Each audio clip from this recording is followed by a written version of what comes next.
Okie dokie there. Sorry for the little bit of lateness. Just got distracted by calculating all the birth times and locations for all the kids in Homestuck. Or at least the first 4 kids in Homestuck. Anyway. So no musical intro today, because I got a little distracted. We're just going to start reading, or listening in this case. So S, Act 4, here we go. Oh, sure my sound isn't crazy. There we go.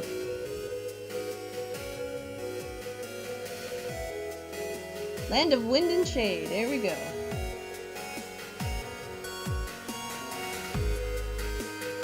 Oh right, this is like the actual walk around thing. So I actually get to like play and do stuff.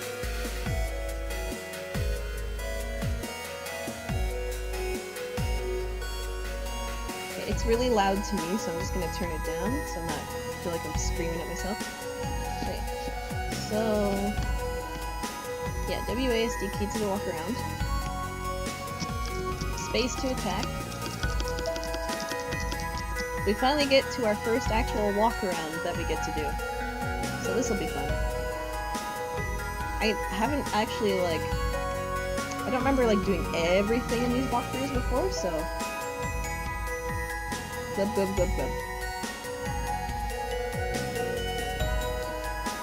So we'll try and see what we can do. I'm told your name is John, is that correct? Yep, that's right.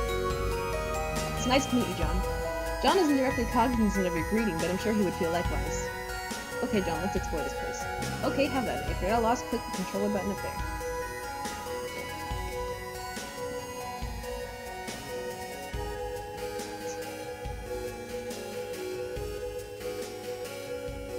I love I can just click on these things.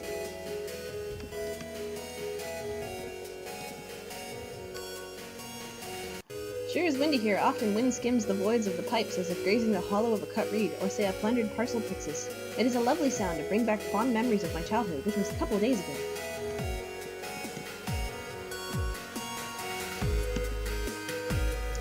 Alright. There's a map here, so I'm gonna use that map. Okay. I'm already lost. That's okay. I should have been walking around before checking the map, but that's okay. Oh, different area. Okay. I think I'm up here. Oh, okay. Wait for me, yeah. Really scraggly in. Okay. Oh, and there's a parcel. Nothing inside. We should put something in. Put something in, yes. Hat. There we go. Perhaps delivery. Gushers. Sasker.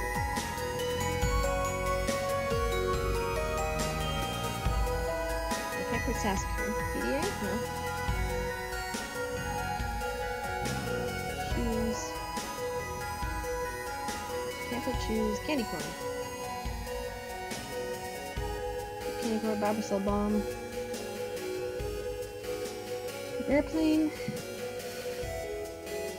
And okay. Those glasses. Can you put the glasses in?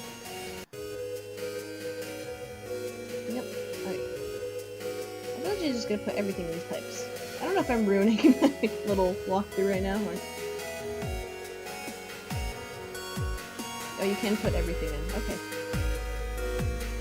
I hope I didn't need any of those items. Put the shoes in.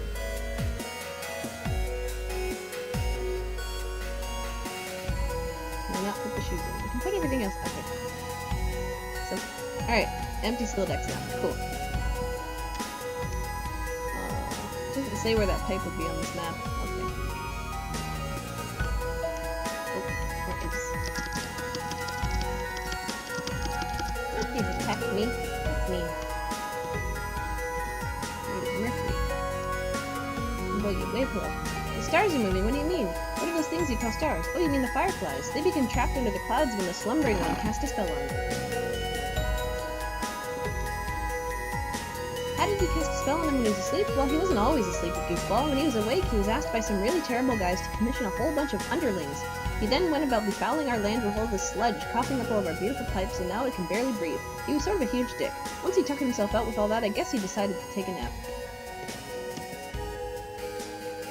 The terrible guys, they're a bunch of mean fellows who like to push people around. They are called agents. They aren't usually a problem, but they sure did put a spring in their step when the heir showed up, whoever that is. If I ever meet him, I wouldn't mind punching him in the snout to, well, to accomplish some purpose, I suppose? I don't know, what were we talking about? Yes, the spell I'm sure you've heard of from the reliable source cannot be broken unless the slumbering one is first woken up and then slain. Then the breeze will again flow through the pipes and the fireflies will be released and allowed to go home. But I do not envy the adventurers who will presumably take on this responsibility. Click on here. Approach amicably. The pipes are sacred to us for reasons you probably consider primitive and stupid. In fact, they probably are primitive and stupid, objectively speaking, but I'm okay with that. As the consorts of this land, we are predictably persecuted by dark forces and require a hero for our salvation. Alas, there is no hero in sight. Wait a minute, is it you? You are the hero, aren't you? Of course you are. I was so foolish to speculate otherwise through a dubiously solicited monologue. Duh. Can I get mushrooms? He's farming all these damn mushrooms. Farming these goddamn mushrooms. Fucking pain in the ass. Can I take a mushroom? I don't know if I can take a mushroom. Turn off the music. That makes it so much better. I know it's good music, but I have no idea what I'm doing. I have to run around and find things. Oil river. Okay, can I go down here? Let's try to go back. Oh, okay, so I can get a mushroom. Okay, let's see if we can bring mushroom back to the mushroom farm guy. Oh. Hey, mushroom guy, would you like a mushroom? Here, have a mushroom. Yay!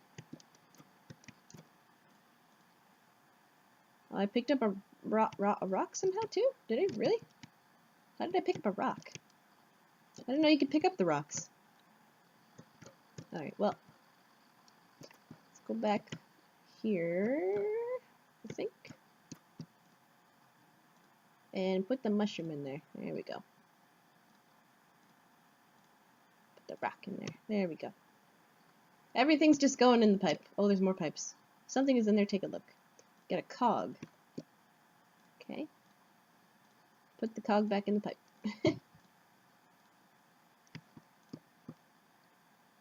I don't know if I'm absolutely ruining what I'm supposed to be doing here, but oh well.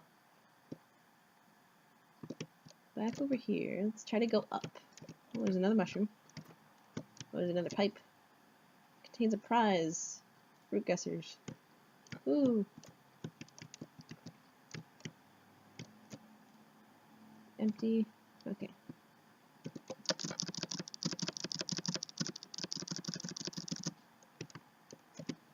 Build grist. Oh, kitty imp. Kitty imp! Lots of build grist there.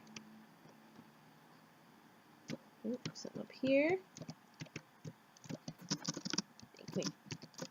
Oh, no. Ah, what am I doing? That's not what I wanted. What is going on?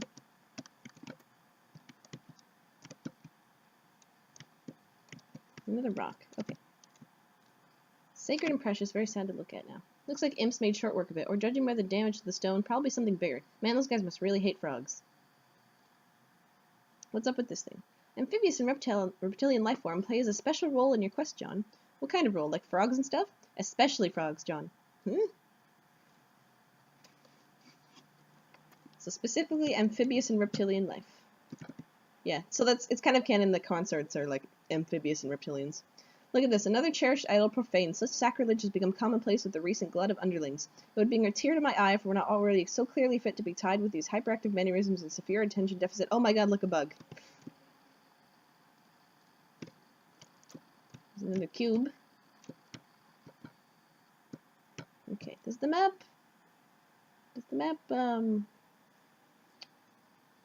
give any indication of where I am? I think I'm up in this corner? I think so. If I see that, I'm here later. Get away from me, imp. Nope. Yes, okay, so I'm around here. Okay, cool. What do you have to say? This thing right here? You've never seen a parcel pixis? Incomprehensible. Okay, I'll play your pretend game for a minute. It is a receptacle connected to our network of pipes. We use them to send stuff to different places. They are fully intertwined with our customs and social practices.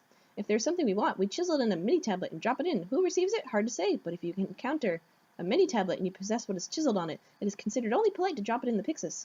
Similarly, if you encounter a parcel pixis that has a prize in it already, you are obligated to keep the prize for yourself. Consider it a gift for you from the breeze. This is just the way things work. Whenever one of us is standing near one of these, we feel compelled to give this little speech about it. John, their economy of anonymous, interchangeable, pipe-based bartering may seem quaint, but you'll do well to get accustomed to it. The true heir must learn the ways of the peoples of the land to progress through the gates. Wait, so I'm the heir? Didn't I tell you, John? No. I like doing her little laugh. It's fun. What is in this? Yay, another prize. A mini tablet for a shoe. Put the shoe tablet in. No, okay. Go up these little stairs. Only get another rock. Okay.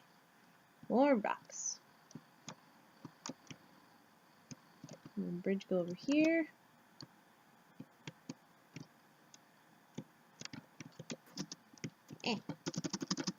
Get away from me. Son of a bitch. No. Oh. Hey, you got something. Want to buy this? It fell from the sky. I guarantee it. Buy the Harlequin figure. Yes. Okay, that'll be 50,000 boon dollars. Oh, what? You don't have that much? Ha, of course not. No one does. It's impossible. What's up here? Is there things up here? Glub, that's my way of saying go over there and check it out. Glub can basically mean anything I want it to. I mean, it's really cool having a bullshit language. How exciting. A parcel for you. Retrieve it. You got the telescope. Good place to keep lookout. Try using your telescope. Neat. I wonder if the music's different at this point, or is it? Oh, shit. No, okay. So just get to see things. Oops. All the way up to my house, above the gate. Okie doke. Is that another pickable rock? Yes, it is.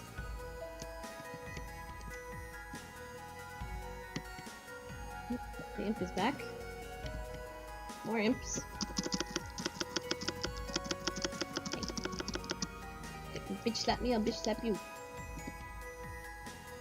Another parcel. Exquisite pipe. Okay. Oh, shit. How do I not do this?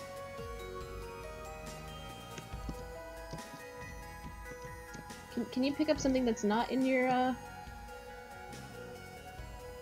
Here, get rid of the fruit mushrooms. Give me the mushroom.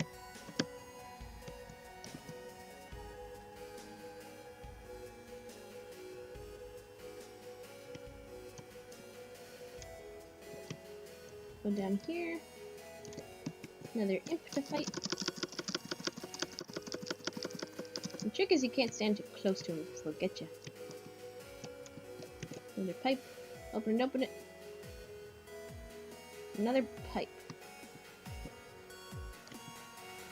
I'm assuming I need to put all the pipes, like, somewhere. Does that make sense? Get away from me. Hey! No. Bad imp.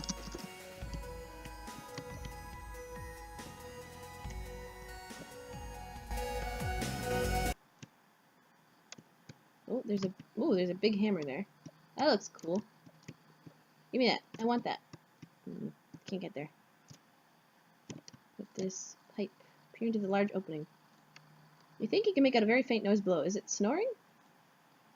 Now, there are more imps here than ever down here, and they seem to be getting stronger. Yes, dear, there are plenty of imps up here, too. I had to start giving them the cookies because I baked too many. I hope you don't mind. No, that's okay. Also, they look different. That is because a new prototyping has taken place. Huh? Your pretty young friend has joined you in the medium. Whoa, wait, Rose is here? Where is she? Where will I find her? Down here somewhere? Oh, settle down, all of you. There are more than enough cookies to go around. Nana, damn it, will you stop messing around with these stupid imps for a second? Nana! Ah.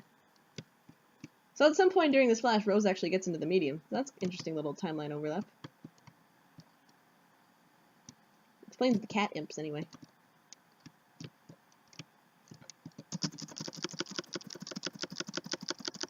Hey. Let me smash you. Let me smash you with the hammer. I want the big hammer in the center.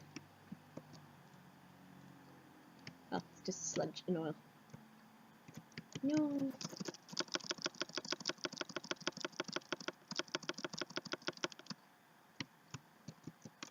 I'm getting lots of mercury and build grist, though.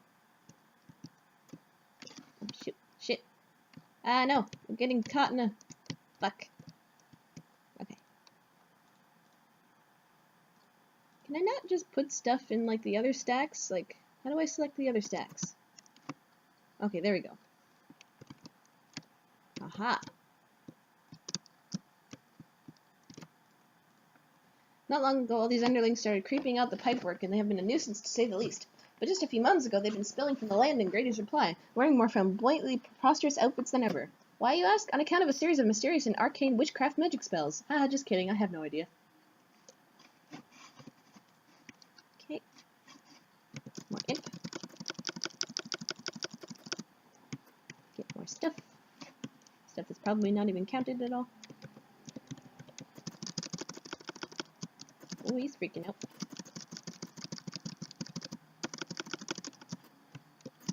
You're dead. Okay, there we go.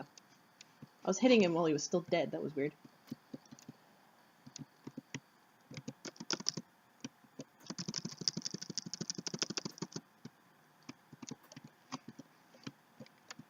Okay. Been here already. Yep. A mini tablet for the hat. Okay.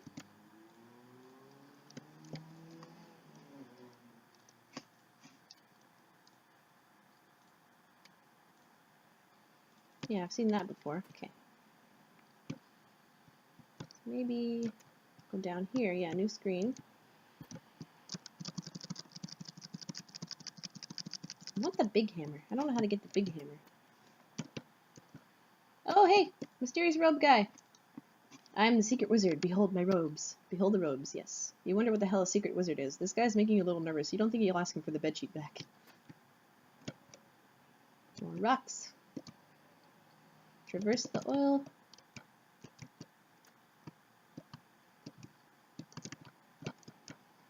Ooh. Can I go down there? Is that a... Nope. Okay. Just through the rocks. Oh, another blue imp. He's a strong one. Here. There we go. Oh, where am I in this? Okay, I'm down at the bottom here. Okay.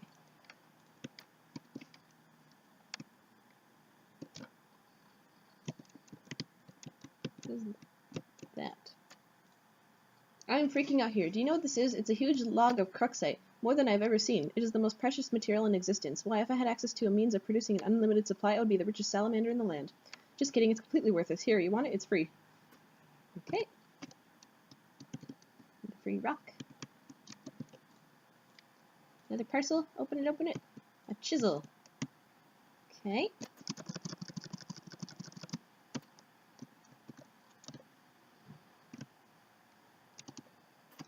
I feel like I am supposed to eventually do something with all these items besides shove them in the pipes, but who knows. Hey, listen. Or, hey, nice suit, champ. I will buy it for you with $1 boon. Sell the suit for $1. No. I should have known only a shrewd businessman would ever wear such a garment. I've been chagrined in ways I've never imagined possible. And let's sell you the suit. Ooh, there's a pipe. Got an illegal contraband. It's a frog.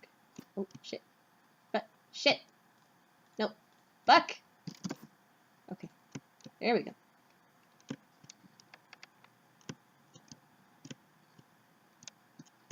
Go all the way up here, and around to here.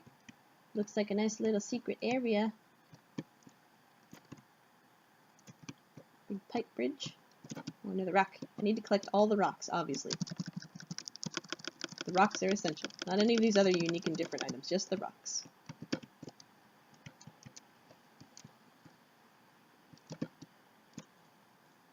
Open it, chunk of amber! Hey, serenity! Or Wait, another firefly. Not necessarily the same one. Over here. He's a crumpled hat.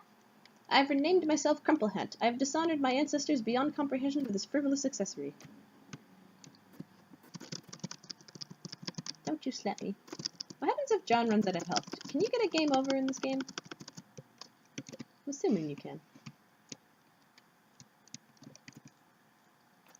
Yay, I got the Colonel Sassacre book that just went upward and then disappeared. Okay. Never mind. I think I may have just lost that item permanently. Okay.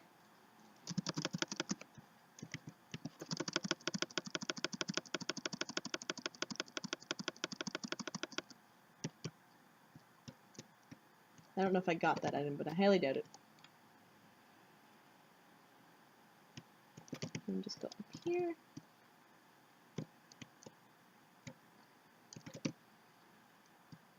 And then I think I may have looped back around somewhere.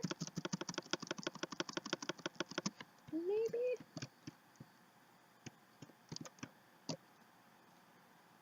Yes. Okay, so I'm back wherever this was. Here's the PDA. Rock. How many empty slots have I? Just the one. Okay, I'll switch to this for now. I think the imps just like eternally come back.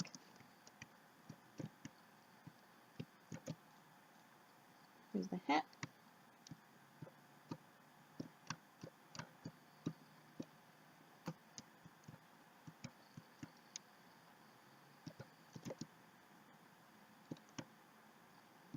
Okay, I'm gonna look up and walk through for S Act 4.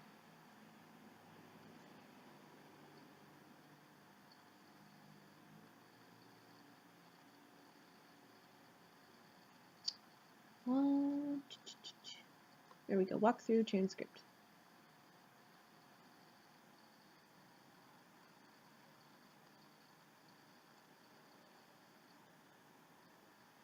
Oh, there's like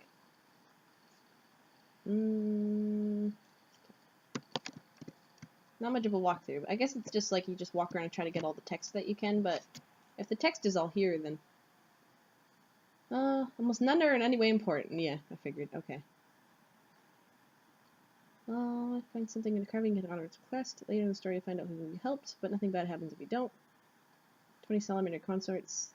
Random messages. To talk to Nana. Cruxite.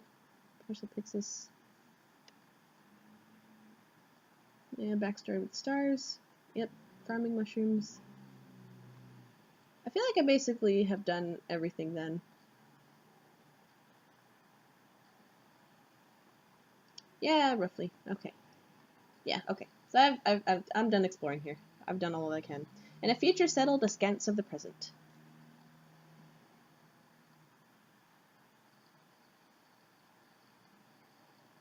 Oh, I got distracted by looking at my Twitch chat for a second. Hello! Yes, my spacebar sound, I'm sorry. I don't have a microphone, so it's just the one that's like internally in my laptop. Oh yeah, I know I need to put items in like the ones I got the things from, but I don't really care that much. It's just, doesn't really matter. In a future settled askance of the present, collateral desecration mars the sacred illicit. Pew pew pew pew pew pew pew. Stuff is exploding. Things are happening. Bombs, missiles, no, the mayor. He's fine. Or not.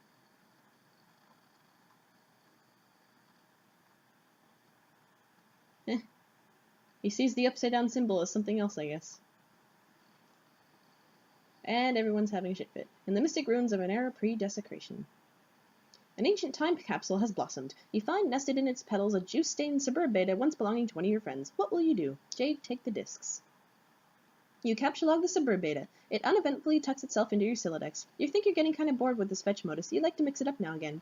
Maybe you'll peruse your selection and try out another one. Jade, switch to Jenga modus. You swap your modus to Jenga, ejecting your Silodex in the process. Looks like the time capsule has reset itself. It is sprouting a new bud. Presumably something else will come out when it blooms again in about 400 years. Too bad you won't be around to find out what it is. Modus grabs the 18 cards needed to set itself up. It divides each card into 3 capture log blocks. You begin picking up your items. The item is capture log, chopped into 3 blocks, and distributed randomly into the block tower. You gather up the rest of your items. Might as well try it out. You go for all the blocks containing your tangle buddies. Careful, careful. Jenga. And you fell asleep. Switch to Pictionary modus. Yeah, that one's obviously not going to work. You switch to Pictionary, a choice based on a strong whim from the mysterious ethers of democracy. A poll, yeah. Jade, try out the new Pictionary modus. Okay, you start out by trying to grab your lunch top. After you ditch an unwelcome solicitor first, that is. You've got to concentrate here. Jade, draw a lunch top. You draw a really nice looking squiddle lunchbox on the capture log scribble pad. I love how she adds little happy faces on everything. She's cute. Oh dear, my legs. Oh, cramp. Okay. The modus recognizes what you were trying to draw and snaps it right up. Nice going. Jade, capture log the beta. Thanks, Dave. Look at those fabulous beta envelopes you just drew. Your Silodex thinks they're fabulous too. Yeah. Quick, random scribbling. You do a really quick doodle of nothing in particular. The scribble pad appears to be processing the shapes. Is that Charles Button? Or Charles Dutton?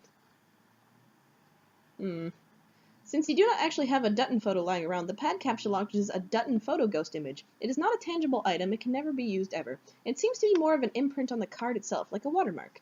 However, the back of the card does seem to contain a viable captcha code for the real Dutton photo for whatever it's worth, which is very little. Draw a pumpkin. Yay! You sketch a beautiful succulent pumpkin, knowing perfectly well that the pumpkin ghost image will be capture logged because you are quite sure there's not a pumpkin in this room and there surely never will be.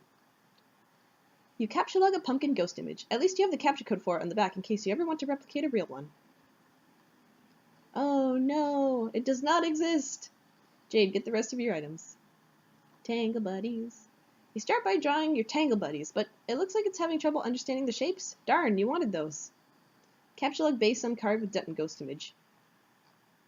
It's not up to you to say what card it goes on. The modus decides. All you get to do is draw. Anyway, you try sketching your eclectic base. It's kind of hard to draw accurately. No, that's just a ghost image of an ordinary base. That's not right. You try again, focusing on getting all the mechanical details just right. Ah! Oh no, busted. The jig is up. You are returned to your bedroom without the rest of your loot. You doubt you'll have time to go back and get it. You guess you have inadvertently left your own time capsule there for whatever party may find it in the future. Lucky bastards. Jade, install beta. You get started installing both disks. Might as well get a jump on it to avoid the sort of future drama that results from poor time management decisions. Jade, pester gems. In the meantime, you decide to touch base with your pals. Ugh, no, not those pals. The troll slum can just sit tight for now. So who's trying to talk to her? Carcat, Vriska, and Gamzee of all people. Huh. John, pester Rose. Rose, are you there? I went through the gate. Nana said you might be here too. Are you kind of in the spooky glowy place with the oily rivers and stuff? Let me know, okay? John, hi! Hi, Jade. Guess where I am? Are you on the ground below the clouds yet? Yeah. Wait, how did you know that's where the gate goes? Did you talk to Rose? Can she still see me when I'm down here? She won't answer. No, I haven't talked to her yet, but I'd like to soon. I've got a lot of catching up to do with all you. Sorry I've been so scarce. I've just been so busy running around like crazy looking after my dog and stuff all day. I think he just locked me in my room, actually. Oh man, he sounds like such a handful. Yeah, but it's okay. I think he's mostly just looking after you, like a guardian angel or something. If I were you, I would take him out behind the woodshed and give him a big hug. Hey John, can you hold on while I have to talk to Dave and start playing this game with him? Whoa, what game? Suburb, duh, what else? What? I thought you didn't even know what Suburb was. Oh geez, I was asleep when I said that, silly. Of course I know what it is. Oh, okay. Where did you even get it? From the ruins. It's Dave's copy. Wow, that thing you just said doesn't even make the slightest bit of sense. I know, right?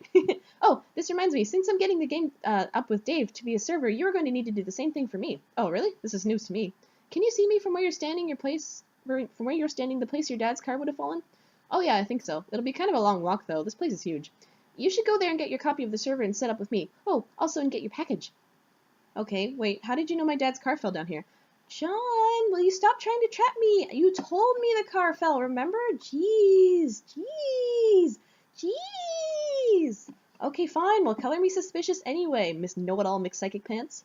John, I'm not any more psychic than you, though. Okay, sure, I am convinced. You have me convinced. Psychic. Also, I told you the package was in the car, but I never mentioned that the game was there too, so kind of totally busted, I guess. Give me a P, give me an S. Oops, okay. I mean, I know lots of things, but I'm really serious. It's no more information than what you have access to, but you don't know it yet. Anyway, we can talk more about it soon. I won't have to be so coy with you anymore because I'm pretty sure most of the stuff that was supposed to happen has already happened. I couldn't tell you about it because it would have messed it up. Okay, that's fair. Just give me a few minutes while I set up this game, and say hi to the salamanders for me. Oh shit. Dave Pester Rose. Hey, will you open your laptop already? See, this is why you need a phone or something that alerts you to important messages instead of leaving them trapped under 3 inches of fucking yarn. Laptops don't need cozies. Nothing needs cozies. Cozy is a goddamn adjective. Maybe I'll crochet myself an iPhone snugly. What is this place doing anyway? What are you doing? I can see your whole damn house here if you want to get that filled in or something. I'm sort of the guy with the big picture here. Don't make me bop you on the head with a wizard. I'll do it. Okay, no I won't yet. Yet. I guess I'll bone up on the fact for a while, so I don't have to do anything stupid and deploy like 10 crux flingers and fuck up the whole game. Oh my god, so many words. Do you think like the Pulitzer Committee is secretly scouring the dregs of the GameFAQ archives or something? Damn, I can't read this shit, I'm sorry. Yo yo! Whoa, okay, hey. So you're finally playing the game with Rose? Yeah, but she won't answer me. She's probably just exploring. I'm sure she'll come around soon, but it's great that you've got her out of there in time. Pretty much. You have no idea how much I fucking own at this game. I bested in all some 3 flaming tornadoes and broke a huge wizard. So how does it feel to be a big-time hero, Mr. Bravey Baby Hero Pants? Feels like I'm in sports, all alone, and I'm the star. It's me. And then the big man comes. But it turns out to be crazy. What kind of basketball this man plays? The hoop is on fire. Okay, I forget how it goes. No, you got it. We're good. Reference secured. Yes. So now it is my turn to be the star. I will be the hero. It's me. Wait, what? I installed the game. I'm connected to you as the server player. Oh man, this is ridiculous. I just set this shit up with Rose, and now I gotta do like some double duty thing. I mean, I own the game and all, but I can't just relax for half a second. Don't worry, you can keep playing with Rose while I just set up a few things. I figured I'd get a good head start to avoid all the drama you guys are always getting into. Such a bunch of drama queens. What? Look, I was getting my ass handed to me by my bro on the roof for like an hour and a half. I got served like a dude on Butler Island. Drama, drama, drama. Wait, does this mean there's a big meteor coming soon? Yes. When you activate the thing, it will start the countdown and summon the meteor. It'll come when it comes regardless of what we do. The timer really just lets you know when it's coming. Are you totally sure about this? Yes, look, here it is. Oh, image. Meteor. There's a meteor. Dreambot video log. That says it was recorded in 2008. Huh. I'm just a little bit... No, wait, yeah, no, that's accurate, because that's how old they are now. I was thinking birthdays. My mind was still stuck in birthdays, because I was figuring that out. Okay, yes, that image is definitely conclusive proof of something. It is 100% understandable by anyone who looks at it. How big is this thing? It is really, really big. Like the size of Rhode Island or Texas or what? I need some context to know how much crap I should be shitting into my pants. Okay, I actually don't know. Well, as if one like the size of a bus wouldn't kill me anyway. Yeah. Wait, hold on. Rose is finally opening her stupid laptop, so do your thing, I guess. Have fun. Thanks, I will. John, answer troll. Hey, John, calm the hell down. Ah! How did you find me? Find you? What do you mean? I changed my chum handle to ditch you guys. How did you find me? Oh, ha ha ha ha. This is the little word humans say repeatedly when something tickles their absurdity palate, right? Lame. We never lost you. Your ruse didn't fool us. It just so happens we didn't particularly give a shit about talking to you in that time frame. What, the last few months? We have the entire continuum of your existence to choose from when contacting you. The period was unremarkable, sort of like your whole life. But I guess I mean it was especially unremarkable. This has been explained to you so often it would make me sick to my human stomach if I had one of your human stomachs. Okay, this time I'll believe that you aren't human, because the skepticism center of my brain is starting to wear kind of thin, I guess. But you're still a major asshole, and I don't actually want to talk to you, so bye. Wait, but I'm not here to troll you this time. We're friends, okay? Oh man, look at this little outburst of little human words I'm saying from my human mouth. Fine, you can think I'm a fucking douche, and maybe I am, but here's the fact, idiot. I've already had lots of conversations with you. In the future. I mean, your future. I've kind of been working backwards here a while, and it's been a little frustrating. Every time I go further back, you know less and less, and you don't remember anything I said because it hasn't happened yet. And I'm having to repeat myself a lot. I'm getting pretty fucking sick of it.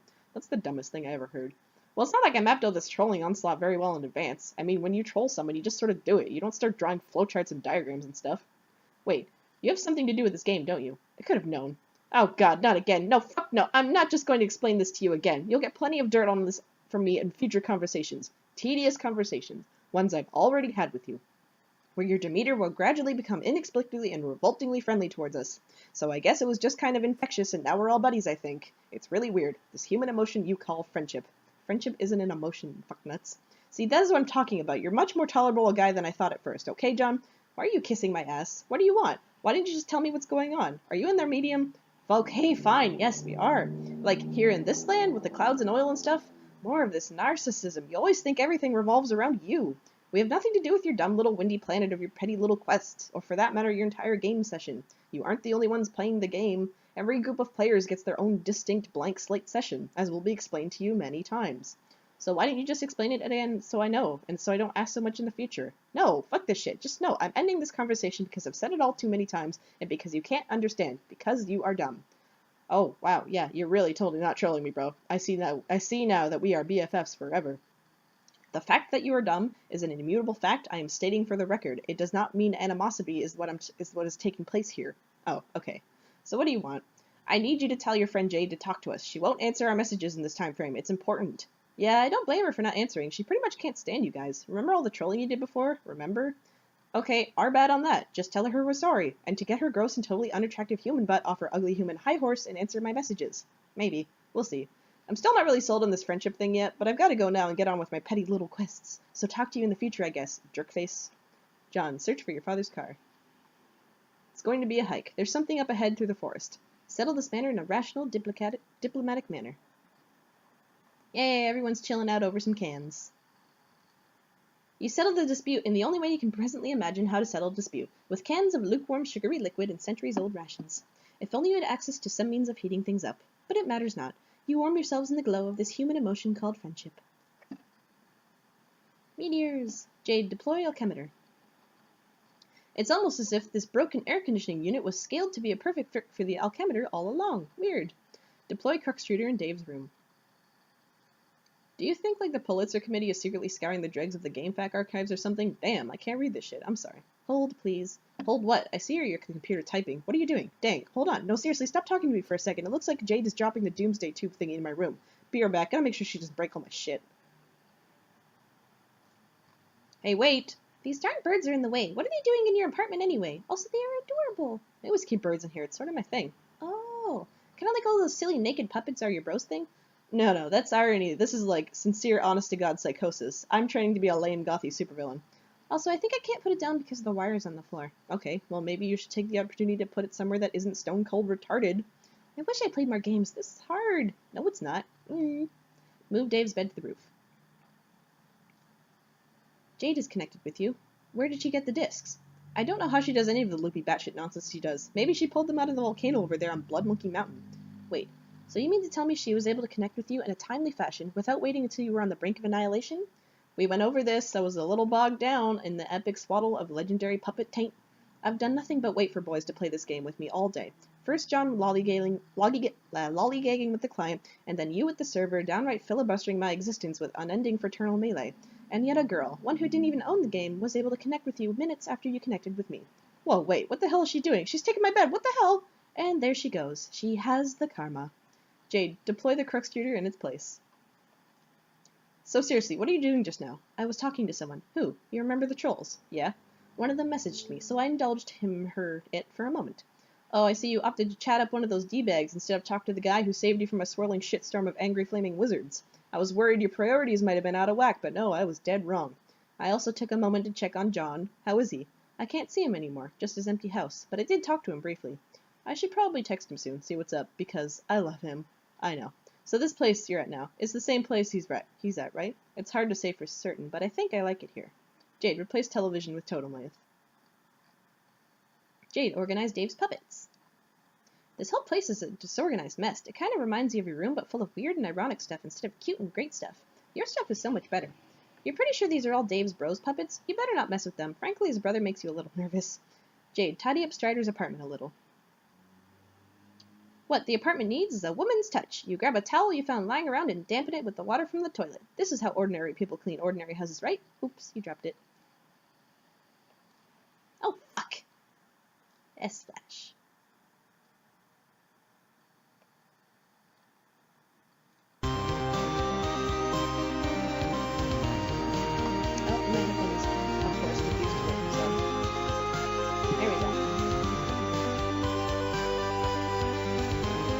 Of light and rain.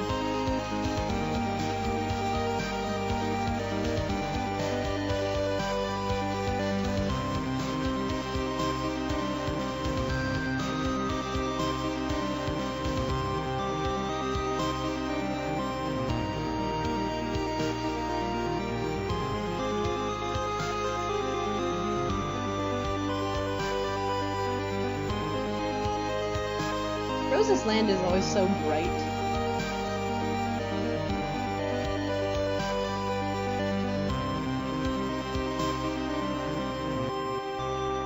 Where's everyone?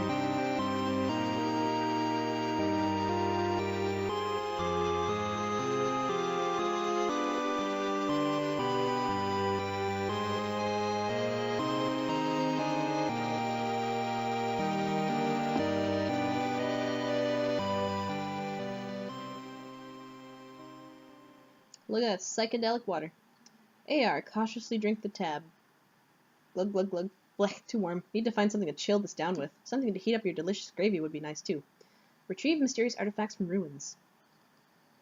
You excuse yourself for a moment and retrieve a few of your personal belongings. They should really impress your visitors.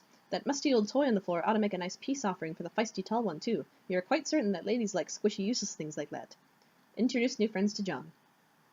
The yellow bandage fellow seems to have slogged off somewhere, but the tall mail carrier with the lovely white complexion would probably get a kick out of your big computer with the weird boy on it. You show her inside. The hole blown into the station by the caution guy's rocket leads to the third room, which has been locked. Unsurprisingly, there's another sort of gizmo in here, and you have no idea what it does. The station is very low on power, so you don't think you'll be able to find out. You lock the third room from the inside and go to the computer room. There he is, the funny boy you were talking about. His name is John. You encourage your alabaster friend to say hi to him using the human communication keypad system. But instead she takes note of your nice chalk drawings and pays you a compliment. You are somewhat mystified by the fact that she is more impressed by your silly drawings than your amazing technology. Maybe simple things are the key to the heart of a lady. You do not know because you do not know anything about ladies, really. They are a riddle draped in a mystery wrapped in a post-apocalyptic shroudware. You decide to give her the chalk. She is grateful for the colorful present and thinks it looks like fun.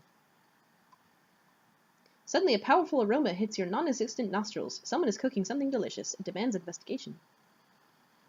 You stop and examine the kind mayor's device. It is quite similar to the one in your station before the unfortunate accident. The one with the familiar-looking girl on it. Perhaps this one is best left alone. Still, there is something familiar about the boy on this monitor, too. I am told your name is John. Is that correct? Yep, during the flash. Yep, that's right. It's nice to meet you, John. John isn't directly cognizant of your greeting, but I'm sure he would feel likewise. Okay, John, let's explore this place. Okay, have at it. If you're at a loss, click the control. Yeah. This may or may not mean anything to you, depending on your current perspective. This is great. Something is in there. Take a look. You got a mini tablet. There's nothing inside. Should we put something in? You drop in one of your precious shoes. You hate to see it go, but you have to follow this custom and give it what the tablet asked for. This one's empty. Perhaps a delivery in his order. Same with this one, you guess. At least this hat didn't technically belong to your dad. You made it yourself. Introduce yourself to the local amphibious fauna. I am the secret wizard. Behold my robes. Behold robes. Yes, no. Yes. You wonder what the hell a secret wizard is. You don't think you'll ask him for your bedsheet back. Hooray! This one contains a prize. You got an uncarved mini tablet. Open it, open it. You've got a chisel. How exciting! A parcel for you. Retrieve it. You got a chunk of amber. You got a chunk of... Why am I repeating myself? Converse. He has renamed himself Crumplehat. He has dishonored his ancestors beyond comprehension with his frivolous accessory. A good place to keep lookout. Nana, are you there? Yes, I just saw my house from below. What gives? Why did the gate take me down here? All of the gates do, John. To ascend, each time you must first descend. Huh, alright. So I guess I scramble around down here until what? Until you find the next gate. It is hidden somewhere in this land. Okay, so I get to that gate and go in, then what? Where does it take me? Further up, maybe? But I haven't even built that high yet. So you see why you had to build up in the first place, John. You must have a little faith in your dear old Nana. Yeah, well, I do, Nana, but I'm still not really getting it. Does the next gate down here take me back up to the house or something? Please don't say hoo-hoo-hoo. Hoo-hoo-hoo. Seer. Seer. Seer, can you hear me? Apparently she can, though usually she goes by Rose. So creepy, looks directly at the camera. Have a look around, Rose. You have much to discover. John, go over to the river and through the woods.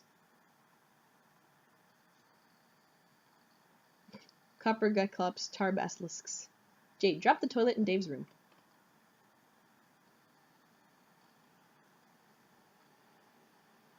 And fell asleep.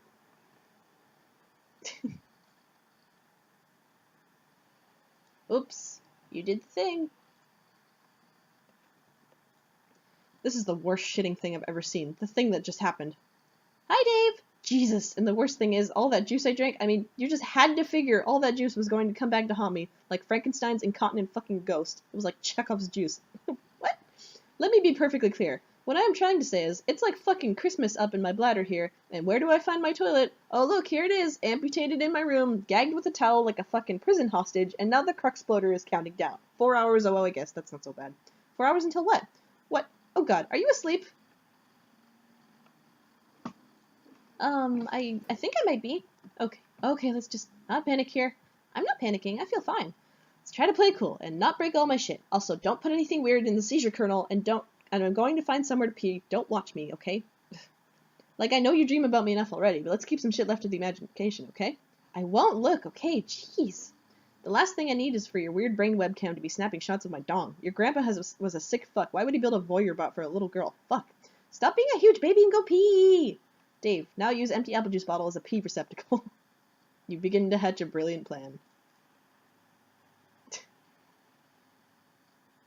Some code. Here, dude, is a sweet code. Hey, dude, thanks for the sweet code. Once you're done, you'll capture log the bottle and send the code to Egbert and tell him it's something really important. Then he'll be like, oh man, yes, apple juice, I was so thirsty. But he will not be drinking delicious juice. Oh no, he will be choking down a world of hot piss, and it will serve him right for liking all those dumbass movies unironically. That all sounds like a big waste of time, so you just go in the shower. Dave, kick that puppet out of the shower. Oh no, Dave, what? What is it? Dave, this poor bird. What bird? The one with the sword through it. I wouldn't know anything about that. But this isn't your sword? That could be anyone's sword. What does it look like? Is it a cheap piece of shit? Because I only bother with high-quality blades, forged by stoic Asian masters, hells of rudes, kinds of expensive. All I know is, it's sharp and it's through a bird and it's a sword. End of story. I'm going to help the poor bird. Wait, what do you mean? Damn it, hold on a minute. Jade, retrieve Dave's copy of Suburban, the Impaled Crow. Jade, put something weird in the seizure kernel. And there we go. Now we have Bird Sprite. Wow, awesome. So now I guess instead of having a wise or helpful spirit guide spirit thing, I'm stuck with this brainless feathery asshole. What do you mean? I just brought the cute birdie back to life. Isn't he great? We need to wake you up. You're not very logical like this. Kind of dumb, really. Gosh, I'm so sorry. I was tired. Yeah, but come on. You sleep like 20 hours a day. Well, you are out of luck. I will wake up when I'm good and ready. Jade, wake up. Where are you sitting? Are you on your bed? Yes. Why? What side? The right side? Why? Okay, here's what I want you to do. Just humor me. Raise your left hand. Okay. Now, just kind of swat the air to your left. Robo-slap. Use gunpowder and empty crates to make a campfire. Yay, fire. The fruit, is still there. Tangle buddies. Went over that fine carapace in gray. Give the tangle buddy.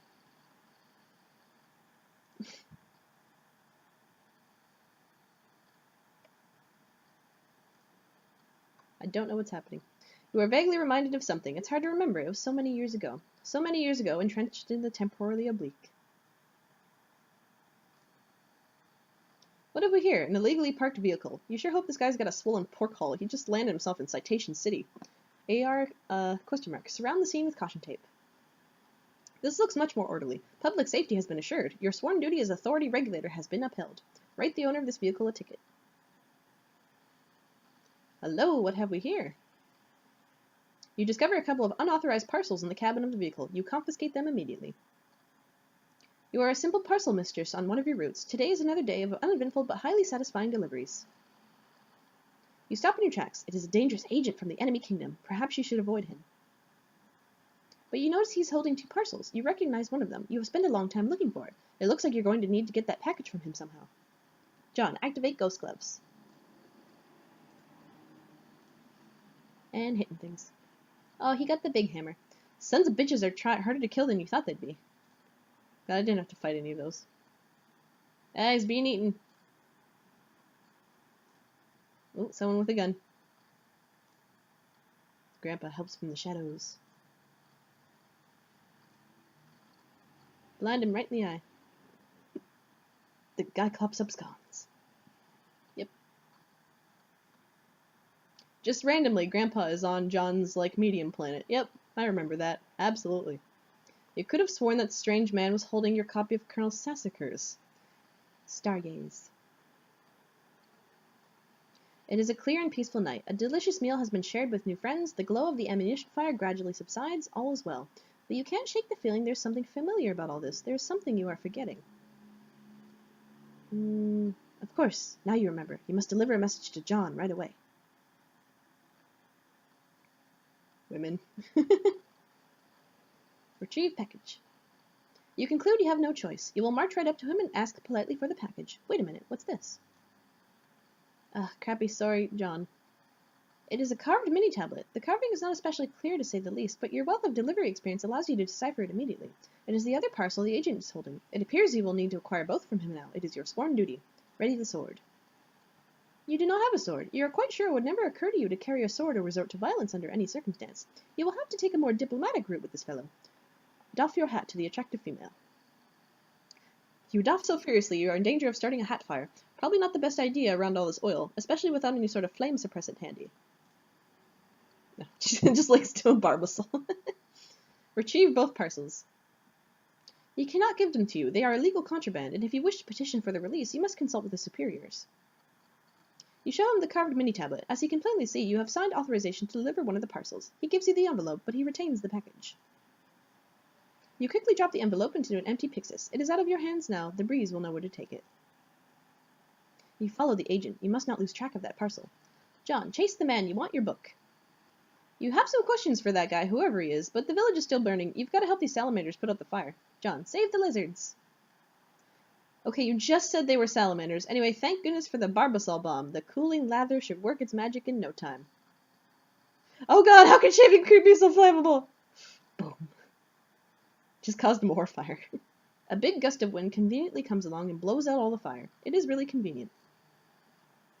The townspeople rejoice and are more than willing to give you all the credit. You suspect it is probably because they are not all that smart. John, the uncarved tablet you retrieved. Do you still have it? Why, yes, it appears you do. Great, I would like you to carve something on it. You seem amenable to this request. It's a little wobbly up on top of all these dancing lizards, though. Not that it matters, because you suck at drawing anyway. Rose, find your sprite. Your deceased pet. You wished to speak with him, did you not? Jasper Sprite is nowhere to be found. He's always a little cagey, even when he is alive. Is it not why you are here? Someone is pestering you, but you are oblivious to the message because your laptop is buried under 3 inches of fucking yarn. There are footprints in the white sand. Follow them. It looks like they lead out back to the mausoleum. Examine your pet's tomb. The mausoleum was destroyed by the explosion. The secret passage remains. You have no idea where it leads, but it sure isn't the lab anymore. Enter. Ooh, flashing lights. Be careful. All this rainbow stuff. It seems someone has recently untied a boat. A mother will do whatever is best for her children. Become mayor of Exile Town. You build a bigger and better town to preside over. All expatriates are welcome, no matter what happened in the past, regardless of professional persuasion or metallurgical affiliation. You cut the town's ribbon with an official judicial bayonet, which is stuck inside a grenade, but you are kind of nervous about removing it. This should catch the eye of the tall, nice lady. The grumpy yellow guy thinks this is dumb. He thinks it is dumb because any town without a proper militia is as good as conquered. As such, he prepares one begrudgingly. It's a dirty job, but someone must be charged with the defense of the innocent. Fondly regard, Desert Knight. The stars twinkle over the freshly christened Exile Town. It is a beautiful evening, and the future is so full of promise you can't imagine what could possibly— Oh my god, a huge eggy-looking thing just appeared in the sky. Egg. Jade. Give Dave punch card of an eggy-looking thing. Okay, you do that, and you mix a totem with it, and then some other stuff happens, and then... Egg! Dave, pester Jade. Oh man, awesome. It's awesome where you put that. I was worried we were on the verge of getting some shit done. Durr, Dave, I was going to build some stairs up there. Durr. Well, where are they at? Where are they? You say there will be stairs, and yet I see no stairs. Gosh, I don't know. I guess I didn't find the time to make them, because I keep getting punched in the face by robots and stuff. Sorry. Am I supposed to break that thing, or hatch it, or what? I don't know. Also, what happened to all my shit? The stuff scattered all over the roof. Did you put it somewhere? No. I mean, not that I care. It was mostly a lot of useless garbage. What was it doing up here? I was going to use it to fight with my bro with, but I guess I forgot in the heat of battle. Also, he was too fast. Dave, make the world's largest omelet. Caca! Whoops, looks like that dumb idea isn't going to happen. A brainless feathery asshole swoops down and carries the egg away. Okay, so the egg is now in a nest made of shitty swords and soft puppet ass. Please advise. I think your sprite wants to hatch it. Aww. Do Do you think that'll take more than 4 hours? I don't know. It looks like it's pretty warm where you are. It's hot as a sizzle side of the steak. Maybe not too long then? I guess we'll find out. Maybe I should try to get it back and put it in the microwave. She gets rid of the microwave. Jade, deploy punch Designix. You can't. You need some shale for that. Check unknown objects. Okay, some of these things we can deploy, but some we don't have nearly enough grist for. You mean the jumper block thing? No, we got enough for that, but it's still pretty expensive. Wait, what? That thing cost 1,000 for me. Yeah, me too, and we have 2,000 to work with. Okay, 1998. What? Man, I only got 200 to splash around with in Rose's Rainbow World. What the hell? Oh, how much did Rose start with when she was playing with John? Hang on, okay, I'll ask. Okay, she says 20. I guess we keep getting more with each server client connection. Yeah, so I guess you can buy everything now. No, I can't buy the holopad thingy in the IntelliBeam laser station. Okay, now I know you're making this shit up. No, they're right here. They cost a fortune. Well, all I got here is the Designix, which I can't deploy because I don't have any purples, and the expensive as hell jumper thing, and the cheap stunts, which I assume do dick all without the jumpers to put them on. Also this CD, which is 100, but I didn't drop it because it seemed like a stiff allocation of resources for now. Yeah, I've got that too. I will deploy it. So with each new connection in our player chain, I guess new weird deployables are introduced. Yes, I think that's how it works. When John connects with me, he'll probably get some cool new things too. Hey, look, we're learning stuff. Jade, deploy green and white compact disc. What should I do with these beta copies? I don't really need them anymore. I suppose just hang on to them for a while, and then later just do whatever you are naturally compelled to do with them. Wow, that was a weird answer, but okay. You take the beta and the CD. Jade, deploy circuit board looking thingy. This was obviously labeled as a jumper block extension. It appears to be deployable only as an extension to the alchemeter. Looks like you're going to have to move it. Damn, and it looks so nice up there. You expend another relatively affordable 100 build grist to relocate it. Then you pay the steep fee of 1,000 build grist to deploy the jumper block extension. Attempt deployed capsulog disk drive. Again, the name of the thing was right there in plain sight. You deploy the punch card shunt for peanuts. It looks like a capsulog card is supposed to fit in the slot. Insert card with the CD on the slot. You put the card in the slot and stick the shunt in the jumper pins. Nothing happens. You might need to stick a punch card in there, probably allowing the holes in the card to affect the flow of the current through the circuits. And to punch cards, you'll need to get a Designix somehow. Insert disk into computer. Install software. Inventing rubber hoists, reflecting pole reflectors, updating vises, persuading bulbs, graduating chain sealants, publicizing aether remotes, governing archetype dimmers, launching manifestation systems, plugin detected, installing gristtor.exe. Gristtorrent. Gristtorrent is now running. Illegally pirate some of John's shale. You start leeching off of John's shale at a pace of 4 Gs per second. Not the fastest download rate, but then again, you don't need a whole lot. In 1 second, you already collect enough from Punch Designix. Download a bunch of grist from John. He has plenty. You set the application to leech off John's build grist because he's obviously got too much for his own good. It cuts the download rate in half, though. You guide the heir. Consult with him. Rose, are you there? I went through the gate. Nana said you might be here, too. Are you in kind of the spooky glowy place with the oily rivers and stuff? Let me know, okay? I guess one could use those words to describe it, if armed with a predilection for the inept. Blah, blah, blah. Okay, what words would you use, Miss Wordy Pants McSmarty Blah? Barely iridescent? I certainly don't see any oily rivers. There's an ocean, though. I haven't found an ocean yet, but I don't know. This place is really big. It's like a whole planet down here. Oh man, which reminds me, I just got hounded by a troll. Yes, one of them is bugging me now. I thought it was odd timing. Yeah, well, they say they want to be friends. Also, they're playing Suburb, but, like, not the same session as ours or something. Oh, also, they're moving backwards in time, which sounds really retarded, but whatever. Color my curiosity piqued, I guess. Yeah, I guess I'll answer him if you want, or not. But anyway, it's great that you made it here alive and stuff. So Dave came through? Eventually. Pardon the envy I'm about to vent in your direction. For what? For finding yourself at the mercy of a rational orchestrator. Oh, ha. Yeah, I guess I'd feel kind of weird if Dave was watching me too. You don't feel weird when I watch you. Rose, I feel weird when you're just talking to me. When you're watching me, it's just like the weird frosting on the big weirdo cake. I can't see you now, for what it's worth. Yes, I'm free! Okay, I'm going to go this river and through these woods. You talk to your troll, I guess. We'll compare notes later. Okay, bye, John. Who is this bothering you? Hey, Lalande, stop crying in your mom's beverage. She hates you and has left you forever. Hee hee hee. Now I'm confused. On the surface, this appears to be another contrivance from a troll desperate to offend, but John said you wanted to be friends, and if you knew me, I suppose your remark could be construed as a ploy to elicit agreement, and soon rapport. Not that it would actually work. God, you really do talk too much. So which is it? Ooh, your text smells good. Is that lavender? You smell words. You don't? Right, aliens, I forgot. Yes, it's easy to forget, given our rapport, and how much we really have in common. I forgot that you humans actually communicate with speech instead of releasing clouds of fragrant gases and smelling each other's sentences. Gross. So gullible. You'll believe anything I tell you. Of course we talk, dummy. Still not sure if I'm being courted or trolled here. I'm gonna go with the latter. I hate all of you quite a lot, but I think the others will eventually realize that it will be mutually beneficial for us to work together, and so they'll probably all be friendly later on. By later on, you mean now. Yeah, that's probably what John was hearing, and maybe they'll even mean it and want to be friendly, but I intend to stay pissed at you forever, even if I seem helpful. Then you're in luck, because you don't. No, but I will be. The fact that I will be helpful is an immutable fact I am stating for the record. It does not mean friendship is what is taking place here. John was told you were moving backwards through time. Was he gullible to believe this? Or is the fact that I'm asking you just further indication of my own gullibility? Feel free to continue shifting the definition of the word to suit your convenience. We haven't even been talking to you for long, like a few minutes from my perspective. If there's some of us who decided to start talking to you at the end of your adventure right off the bat, instead of at the beginning like what's logical, then that's stupid. That's their stupid business. I'm staying linear. Because weird time stuff gives me a headache. Oh, also it's pointless.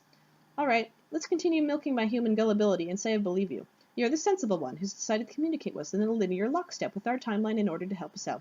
How can you help me? You just entered your medium, right? Yes. Okay. Does it seem like there's a subtle voice in your head urging you to do things? Yes. It's not so subtle, actually. Yes! For me, too, it was more loud and clear than the others. You see, we aren't meant to be the best hate friends forever. A beautiful soul grudge, this cosmic was surely authored by the constellations. They all thought I was crazy, but it turned out we all were on our own ways. That helped us realize the particular destinies the game put together for us, and the vocabulary of, like, this hyperflexible mythology it tailors to each player group. Yeah. You mean, for instance, if my player were to learn she was a seer? Yeah, exactly. Seer of Mind, Page of Breath, Knight of Blood, Maid of Time, etc., etc., etc. For us, 12 for us, but obviously 4 for you. Every session is different. And this voice? Oh yeah, it's an exile. Exiled from what? It took us forever to figure this out, because they aren't meant to be an obvious aspect of the game. They're on your dead planet, just like they're on ours, years after the Reckoning. Their role is to help you on your quest in some way. The obvious way is by directly guiding your actions. But maybe the more important way is there are little things they do probably without even realizing it. Actions that complete loops in the timeline, cogs in paradox space. Paradox space.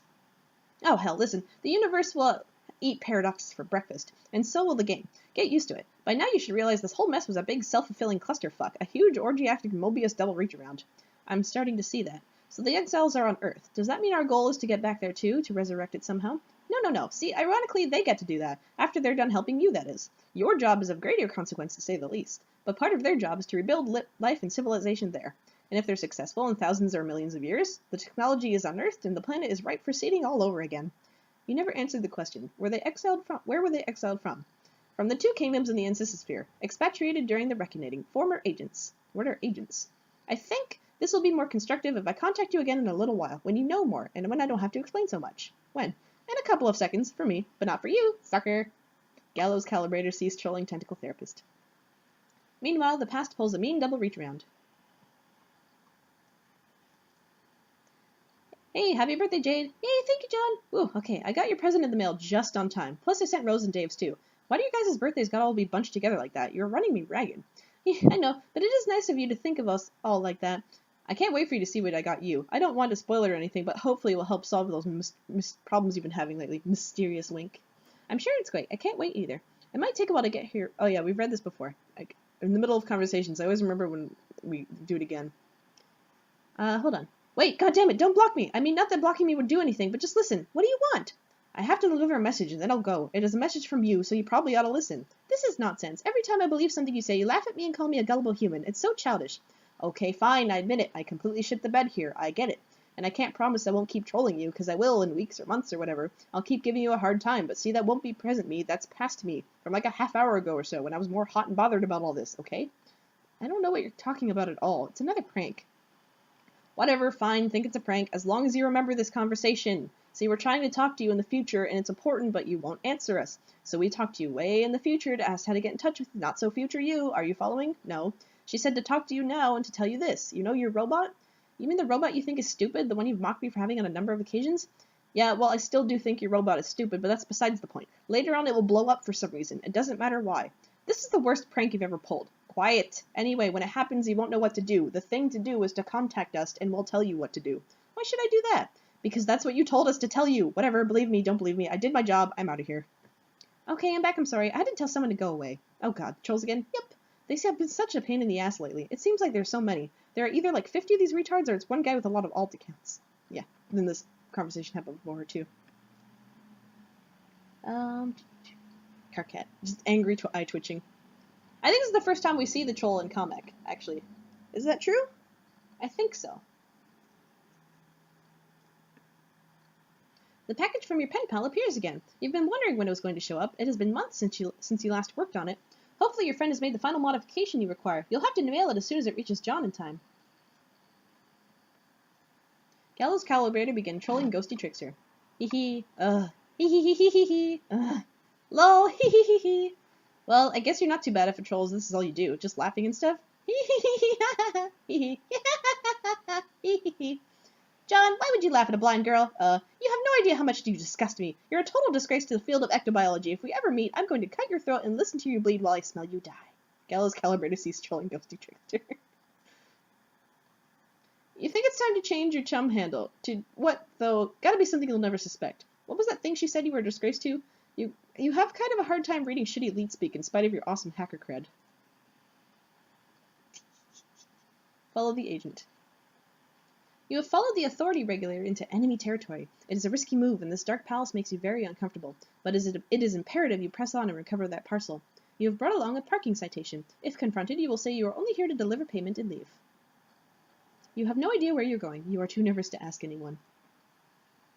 You take a turn somewhere and find an especially regal-looking red carpet. You wonder where it could possibly lead.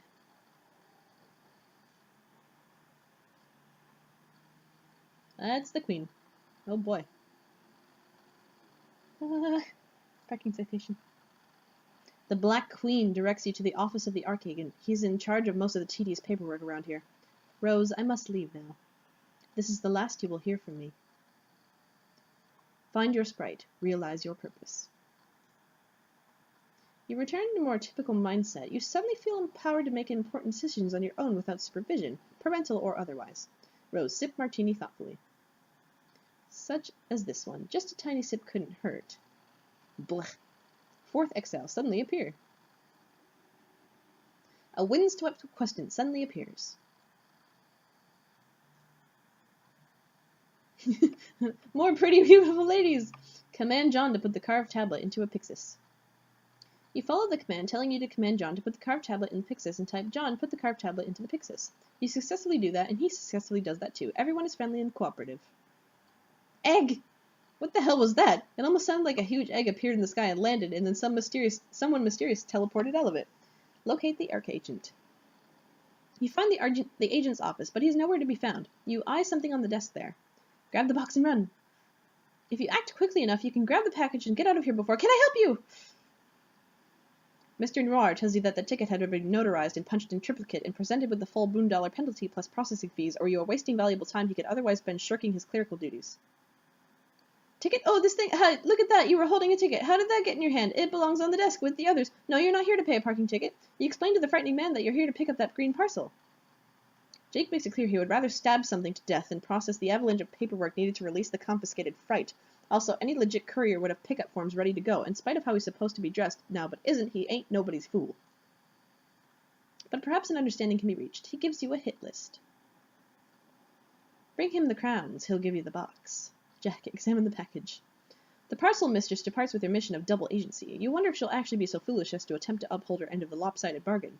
You make a policy of handing out a regisword and a hit list to just about anyone who enters your office, but you never think anyone's actually going to go through with it. You wish you could watch. She's a dead woman. You wonder why she's so desperate to acquire this package. What could be inside? Jack, open it. Dave, punch some cards.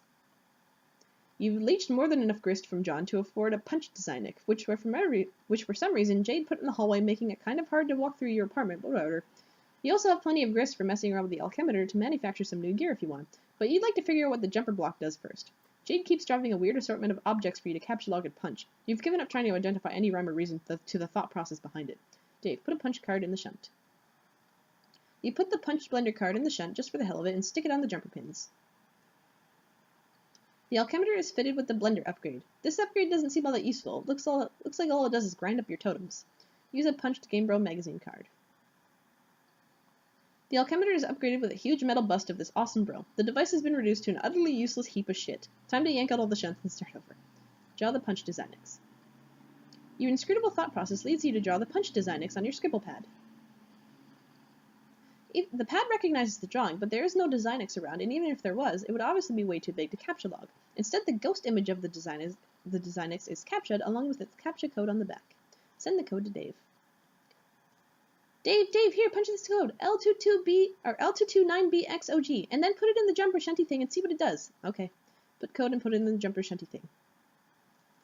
So I guess this is sort of just a built-in design X, which is sort of cool, I guess, since I won't have to go downstairs and bang the hallway door into the thing and squeeze through every time I want to punch a card, because of course you couldn't have just put it next to the alchemimeter in the first place, but then I have to go downstairs anyway to make totems and get Cruxite and stuff, so who really cares? Well, I think this is only one way to consolidate all the gizmo features. Hang on, I'll give you more codes. Draw the holopad. You don't have nearly enough grist to deploy the holopad, whatever it does, but maybe you can get it as a freebie upgrade to the alchemimeter. Looks like it worked. You love your scribble pad. Upgrade alchemimeter with the holopad. The totem pedestal is covered with a holographic projector. It projects an image of the item that the punch code represents. This seems useful for previewing an item a code will produce without spending the grist on it. You test it out with the blender card, but it still renders the alchemimeter unusable, at least without further upgrades. Draw the totem lathe. You capture the lathe ghost image and apply the upgrade. Now the holopad projects a hologram of the totem that a punch card will create. This appears to turn the alchemimeter into a one-stop shopping hub. You just punch a card, stick it in, and get your item. Nice. Draw the jumper block. You get the code for the jumper block extension to upgrade the alchemimeter with the jumper block extension? Okay, that's kind of a crappy drawing, but it seemed to work anyway. Dave, upgrade. This is getting a little abstract, but it appears to economize on space. Now all you have to do is stick a card in the slot to apply an upgrade. You don't have to bother with the shunts anymore. Draw the IntelliBeam laser station. This thing looks kind of complicated. Damn it! Dave, capture log enlarger. You grab the enlarger from your dismantled photography lab. Dave, upgrade. You apply the enlarger upgrade. Dave, draw air conditioner on roof. You ghost capture the huge air conditioner and give Dave the code to mess around with. Make air conditioner unit. Size of the object you make is now variable. The bigger, the more expensive, as one would expect. You make a tiny air conditioner. This was totally not a waste of time. John, find the car. You find your father's car near the base of the rock pillar. It is surrounded by caution tape for some reason. You are reminded to be cautious. You cautiously inspect the vehicle. To no one's surprise but yours, the package and the game are missing. Someone is bugging you. John, it's me again. Who? Oh, that's right, the lead-speaking blind one. Go away. John, why don't make fun of my handicap? Which one, the blindness or the lead-speak? I am sensitive about both. Sorry. You can make it up to me by letting me help you. Well, you drive a hard bargain, but no. Before you keep trying more stupid O's in that word, just listen and do what I say. You know you're going to eventually, because you're a nice guy and kind of a total weenie pushover. Yeah, well, you're a huge... Oh man, whatever, what do you even want?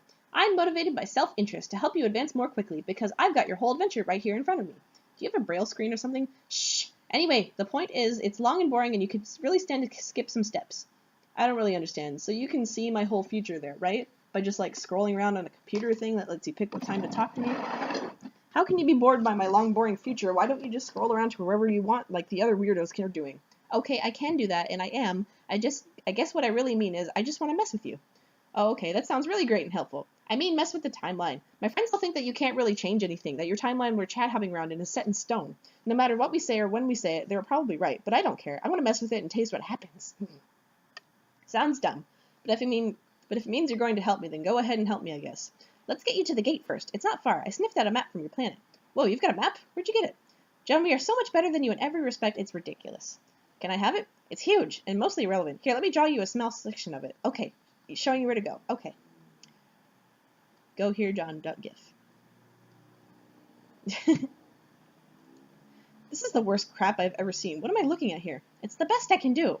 Okay, sorry, but it's useless. What's with these colors? I picked ones that smell nice. Couldn't you just, like, crop the world map? I thought you guys were the best.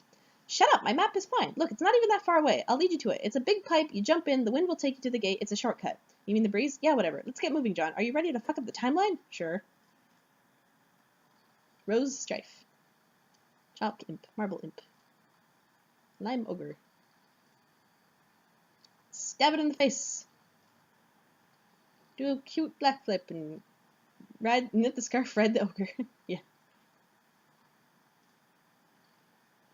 She's awesome. So she's the first one to kill one of those giant imps, I think, besides Nana, but Nana doesn't count. Talk to Dave, do the thing. I'm building up your house. By the way, why do you live in this weird compound? Do you host East European industrial raves? Never mind, the point is, I'm out of grist. So if you're done whipping that ogre like a rented mule, maybe you can convert it into a grist windfall? Right now, the spoils would sink. I don't know, beach the thing first, I guess. Unless you were planning on sailing that ogre down the Mississippi with a runaway slave. And then what? What do you mean? You kill it, release a shitload of grist, maybe take one of your needles and puncture the base of its skull. Does it even have a skull, or a brainstem? Can you find out? That sounds malicious. What? But you just ride the thing like an inevitable harness and rode its torso like a log fume down a magical rainbow. That was self-defense. Murdering a wounded behemoth in its sleep strikes me as unseemly. This is bullshit. It's an unfeeling monster. Who gives a fuck? Maybe you could replicate a pillow. I could use it to smother it. Make it a clean hit. I would use one of mine, but they're all mysteriously gone missing. Wow, fuck, okay, you can either kill it for the loot or wait a couple hours for Gristhorn to steal more of John's. But then again, I'll be pretty busy in a couple hours, so make up your mind.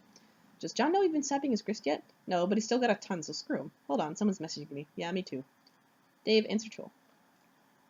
You command the seer, so you may have some insight into her disposition. Who? The one who is a little snooty. Oh yeah, sure, I command her all right. I'm like the pimp master hustle daddy, or of all the snippy brook shrews. That's an exotic title. I thought you were the knight. Wrong. What do you want? Have you found her demeanor to be chilly, on a basis of personal interaction that hypothetically extends beyond the context of a short-lived and lackluster trolling effort? What the hell? I thought your familiarity with her may allow you to furnish my insight. She and you are familiar, isn't that right? She even perhaps regards you with, endearment? You have no idea, dude. She is so in my grill, like a stray hot dog that rolled down there, and now it's too much trouble to fish out with the tongs, so you just watch it like crack and turn black. Is this a common sort of practice in human courtship? Watching oblong meat products tumble into places they don't belong? Man, wait, what's this about? You have a thing for her, don't you? Don't deny it, bro, it's obvious. Am I being accused of falling prey to the human dysfunction of amorous inclination? That's so terrible. What a transparent dodge. All hiding behind your alien shit. Just admit it. You want me to help you win her over. I just would like to gather some means of gauging her sincerity. Okay, well, it's easy. For everything she says, take her to mean just the opposite. See, not everybody always means literally what they say the way John and Jade do. Maddening. How do humans forge meaningful relationships using such communication patterns? Perhaps it is the human riddle that is truly the ultimate riddle. Oh my flipping Christ. Okay, if you want Rose to dig you, you just gotta leave that crap in the shitty sci-fi novels where it belongs. It was not a sincere remark. I have been practicing your human sarcasm. Oh, okay. That was pretty good. Maybe even too deadpan, but it's a start. Keep at it. Very well. I am beginning to feel as though I am the only one working on our friendship. Yes, you're on a roll. That was sincerity. Oh. Alright, look. If you want to keep her attention, you gotta pull out all the stops. Reverse psychology, mind games, all sorts of Machiavellian bullshit. I mean, unless you're really smooth and inherently likable like me, when you're not, which you're not. Then keep saying the opposite things. That's kind of the obtuse alien way of getting it, but yeah, be like an antagonism ninja, like her. I don't know, you sort of remind me of her anyway, so maybe that's a good thing. It could be a horrible thing, though. It sounds like you are advising me to troll her again, which I have tried. It proved to be a fruitless endeavor. Yeah, I guess I am. I guess I'm saying be a less shitty troll? Okay. I believe I understand how to proceed. Good luck, bro. Rose, answer troll. I love how Dave, just... I think he thinks this troll is like a dude, which is funny. So he says good luck, bro, because he obviously views it through a romantic lens, but with the whole straight as default thing, he doesn't get that lesbians are afoot. Hi, so you get bossed around by the knight? Okay, given that, I have a question. Who? The one who's supposed to be cool, I think. The sunglasses guy. Why would someone wear sunglasses while using a computer? I didn't say anything about a computer, but yes, I thought the same thing about how asinine that is. So, that guy, I know that anyone committed to such an affection would only be striving to mask a severe insecurity complex, and likely harbors a crisis of self-image. I've been known to lend my charitable attention to such people, but only bossed around by them insofar as the psychiatric professional has cause to humor the demented for analytical purposes. Or maybe as a lab chimp commands the zookeeper's interest in its shit by forcing him to duck under its trajectory now and then. Okay, wow, I didn't understand those things, but, I mean Dave. Oh, that guy. Yeah, okay, given that, I have a question about him. I want to know about his, emotional vulnerabilities, and, what are the tender spots that all those, devices he employs to conceal them, like all the things he says he thinks are funny? Tender spots. Your word choices are evocative. Is your design to couple with this gentleman? Whoa! No, whoa. Okay, no, that just made me feel upset to think about. I just want to really try to bother him. It's hard. If you're trying to get his goat, you should know he only stalks the animal in the first place for ironic purposes. No, I'm not really interested in his earth goat, but if that was a figure of speech, then I guess that's okay. Then we're agreed. You are hell-bent upon literally seizing his shrill, bearded livestock. I'll assist you. If you really want to burn him, I recommend poetry. What? Poetry? As in, like, those human word bunches? Yes. They are the most delicious bunches we have. I suggest you serve those crisp bunches of honey and verbal annihilation to him as part of a complete breakfast. Oh, and will this breakfast injure his shrill barn beast? I mean this figuratively, just to be clear.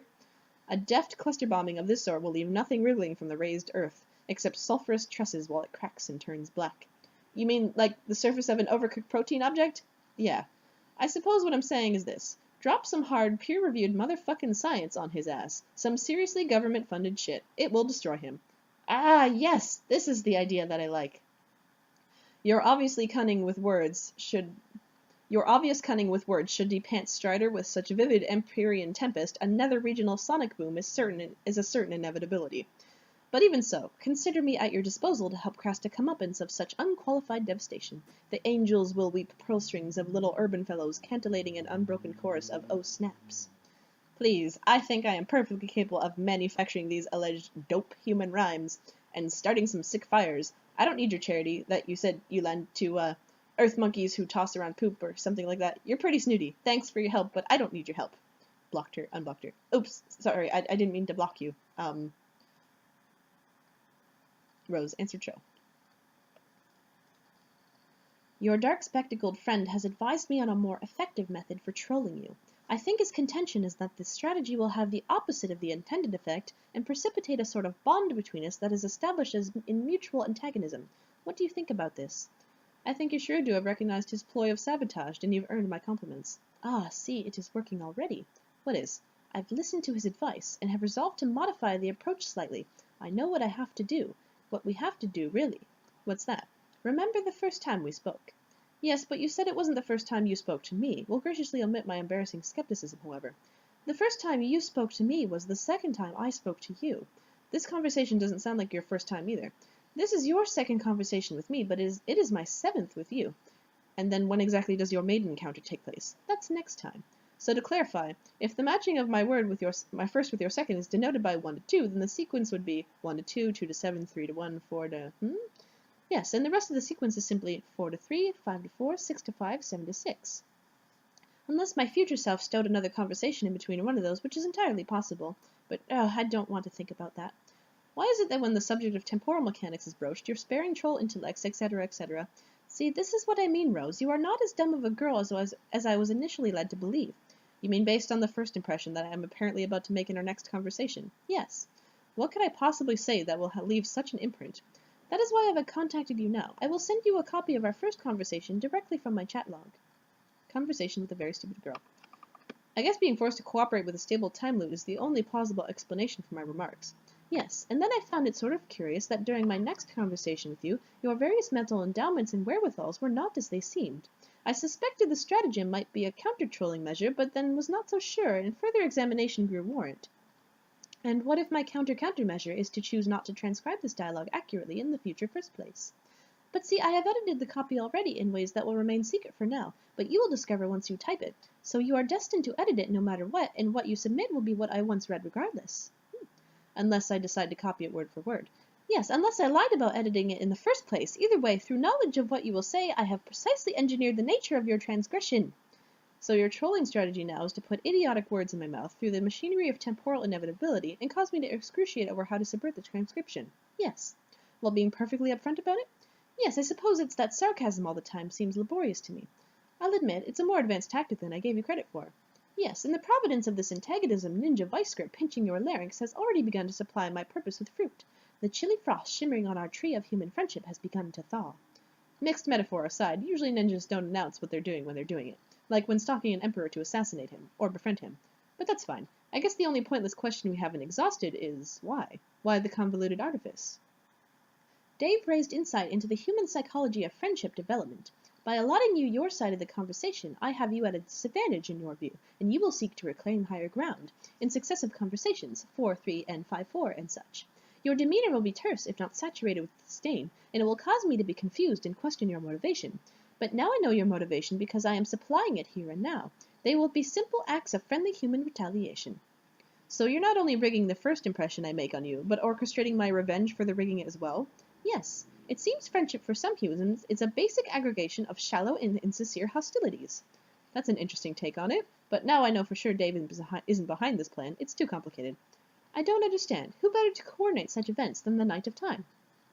You're awfully quick to his defense. Are you sure you don't have a thing for him? It's okay, bro. You can admit it. I'm hopping to 8-8. Ideally, you will have long since discarded this train of thought. Okay, I'm going to talk to my dead cat. And it's Kanaya.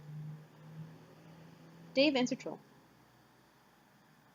Oh boy, more Davros Dave. Okay, my bromo sapien, are you ready to get straight in, flat down, broadside, school-fed up the bone bulge by a dope-smacked, trinked-out, smother-fudging troll? Don't care. Okay, let me organize my notes here. Okay, turn on some strict beats, maybe. It will help to listen to them while I destroy you. When the policeman busts me and pops the trunk, he's all surprised to find I'm toting sick Billy, whose goat is that, he asked, while he stops to thunk about it, and it's just say, it's Dave's, you silly goose. But the man says, Goose, where? Let me see your hands. And I say, shit, sorry, I didn't know it was contraband. Well, okay, I'm getting off the point, which was about this hot mess, Dave, that you landed in, like the cop I mentioned, but instead of your badge and your gun, it's your ass that you handed in, and then got handed back to you. 'Cause that's how humans get served, and guys like you deserve to understand that it's a circle and horns in your butt that got Brandon in, before I gave your ass back to you, I did that, is what I mean. But I mean getting back to the point, or maybe two actually. The first is that you suck, and the second is how I smacked you fully. Oh yeah, that rhyme was so ill. But no, just joking. Let's see how I can put this tactfully. I mean, the points on the horns on my head coming at you through traffic, aimed at the target on your shirt that is red. It's a link. Oh, just the topo to you. We're about to get mad pornographic. I mean, sort of like a graphic crime scene, not like anything sexual. Well, never mind. Okay, getting back to the actual tactical, vernacular, smactical. I'm forcing you to be licking and liking. Grab my horns and start kicking like you're riding a Viking. 'Cause I'm your bully and you're not in charge. You think you're in charge, but you're not in charge. I'm in charge 'cause I'm charging in your china shop, breaking your plates and stuff, which I don't really know what the plates are supposed to represent, but fuck. It's just that you think you are the cock of the walk, hot shit, but when in fact you are not. More like you are something that rhymes with the cock of the walk's hot shit, but it's so much worse than the cock shit. So given that, let me be the first to say you act like you're gold from Prospit when you're really cold shit flushed from Durst. You just started some sick fires, bro. I love voice acting Davros just because I get to stumble over his words. It's great. John, take shortcut. Flip. There's a bunny floating down a river of oil. And down it goes. John, reunite with your loving wife and daughter. John, give dear sweet Casey the bunny. I got a present for you, Casey. It's a little dirty, a little rough around the edges, just like your dear old ex-con dad with a heart of gold. All these are just, I think, yeah, YouTube clips, yeah. John, surrender to overwhelming emotions. Actually, you know what? Fuck it. Let's watch the YouTube clip. Ah, wait. No. Here we go. Oh no, has it been removed? Oh no! Right! Because it's been years since this went up. Okay. Surrender to overwhelming emotions. John, answer CG. John, what the wet bag of human horseshit to the face do you think you're doing? Oh my lord, no wonder you losers all fuck up this game so bad. What? I'm just acting out a scene from an awesome movie and having fun. What's wrong with that? What kind of crappy Earth movie is this? Stupid rabbit asshole screws the pooch? No, it's about these criminals on a runaway plane and they gotta be stopped by Nick Cage and John Cusack together as a team. Oh. Okay, that actually sounds pretty good, I guess. It is sweet, so sweet. You'll probably like it. I've heard of John Cusack, I think. Wasn't he in Serendipity? That was pretty great for a human flick. Oh man, that sucks so bad. Okay, I don't see how we're supposed to be becoming friends if you recoil from my olive branch like I'm wiggling a gnarled tree monster's dick in your direction. Don't you have alien movies from your alien planet? Yeah, of course, we have tons of movies, and they are infinitely superior to your primitive cinematic meander thrashings. Okay, so what is a really good one? You'll probably laugh if I tell you the name of one. Well, I already laughed when you said the name of one of ours, so who cares? Okay, fine. One that is amazing and is a classic is, wherein numerous vigilantes confront peril, one of them betrays the others, but it turns out to be part of the plan all along. Several attractive female leads provoke romantic tension, 4 major characters wear unusual hats, 1 holds plot-critical secret, 47 on-screen explosions, 1 resulting in demise of key adversary, 6 to 20 lines that could be construed as humorous. Wait, this is the title? It goes on. They tend to be more literal and informative than your titles. How do you even say them in casual conversation? Well, we don't, obviously. It's like someone says, hey guys, why don't we go see a movie? And then everyone just ends up there, watching it. Not saying it, that's dumb. John, try to think outside your minuscule cultural bubble for a change. Okay, I just think it's still cumbersome and completely illogical. Yeah, that's what happens when you start running out of movie titles after racking up thousands of years of film history. You know, I think your civilization just didn't mature enough or something. Before letting this Earth Arabian you call a genie out of the bottle, must explain why it sprouted such a miserable crop of players, instead of basically gods like us. Well, I've got one of your godly players helping me now, so we can't be in such bad shape. What are you talking about? GC gave me a map and showed me the shortcut. What the hell is she doing? This is what we talked about doing it all. Hold on, let me ask her about this. Okay. Now she's just over there giggling at me like an imbecile. What are you two up to? Why are you in cahoots now? Oh, fuck. Okay, she just walked over and punched me, and she said it was from you. Sorry, I guess? I told her to stop doing these shenanigans. But it seems like whatever she's doing with you, she already did a while ago, from my perspective at least. I don't know why you guys are doing this to yourselves. All this time jackarassery, it's giving me a headache. Okay, if you talk to her again when she tries hatching more plans, give her a message into the past for me. Okay. Tell her to polish my heaving bone bulge and set a tablecloth for fucking 2 on it. It's for our candlelit hate date. I like how you guys have basically resorted to trolling each other through us. Fuck you. Oh, did you talk to Jade yet? Jade? Why would I want to talk to her? That's what you said you wanted to do last time you talked to me? I don't know. Oh, damn it. Are you sure? Yeah, dude, you just told me. Want me to pace the conversation? No, God, no. I hate it when we start going down that road. Okay, this is going to require further investigation. I've got to go. Okay, but next time you talk to me, you might just want to tell me to calm down first so I don't just block you. Back then, I won't really want to hear from you. Okay, I'll do that. Later. John, answer GC. Hee. John, stop hugging those salamanders and being so stupidly adorable. We are on a strict cheating timetable here. Wait, who are you talking to now? Is it one of us? Is it me? It was Carcino. I bet he's so confused and grumpy. Yeah, sorta. He has no idea what you're doing. I hear him over there banging on those keys. I think this whole thing is just a way to vent some frustration. He has no purpose yet. Not like you and me, John. Oh, he said to give you a message. Oh? He wants you to touch his bone lump or something. What? And then he's pretty much basically in love with you. Wait, did he actually say that? In confidence? Yeah, I don't know, pretty much. Can you copy exactly what he said? Oh, no, we're not going down that road. Besides, it was a private conversation among private gentlemen colleagues. Oh, also you're going to punch him. I am? When? I guess in your future. But in your pretty soon future, I guess. It's when he says stuff to you and you laugh at him. But I'm always laughing at him. How will I know? Also, he said you'd say it's from me. From you? Do you want me to punch him, John? I don't know. I'm just the timey-wimey messenger here. I'm sure many highly justifiable and well-deserved punches will be thrown in due time. But let's stick to the game plan for now. John, take a look at where the shortcut took you. Turn around. John, turn around. Oh, wow, what's that? It's your denizen's palace. My denizen? Every planet has a denizen that lives deep underground, sleeping and guarding a huge grist hoard. Okay. The way down is the lair is through the palace. So you want me to go down there and kill him? Won't that be, kind of hard? Ordinarily, you'd have absolutely no chance at your meager level, but you have an advantage. Oh? Usually how it's supposed to go is, over the course of your quest, you will wake the denizen, and then finally you go through the 7th gate, which is the only way into the palace, and then you go down and fight the denizen and kill it, releasing the horde. So what's my advantage? You won't bother waking it. We will skip right to the 7th gate and find its lair and kill it in its sleep. Okay? What's the point of releasing the grist horde? Is it just so I can make tons more sweet loot? No way! The horde contains so much more grist than you could ever use in an alchemitor. I mean, you could, I guess, but that's not the point. It's for the ultimate alchemy. What's the ultimate alchemy? It's nothing for you to worry about now. See that gets over by the broken bridge. Go check it out. Alright. John, examine gate. I'm pretty good at reading Terezi's dialogue, I just realized. Usually it'd have to be slower, but I'm pretty quick at it. Yeah, the panels a while ago with Dave and Tavros and Kanai and Terezi, Kanai and Rose. They're mirroring each other. So this is the 7th gate. That'll take me to the palace and down to the sleeping denizen? Nope, this is just a simple return node. There are lots of these around. Just hop in. Don't worry, I'll get you to the gate soon after that. John, hop in. Prepare a gift for the White Queen. I mean, the WQ. They both try to give her things. They're both very respectful of their, enemy royalty, though. That's cute. Meanwhile, in a long-discarded memory, a parcel message seeks audience with royalty.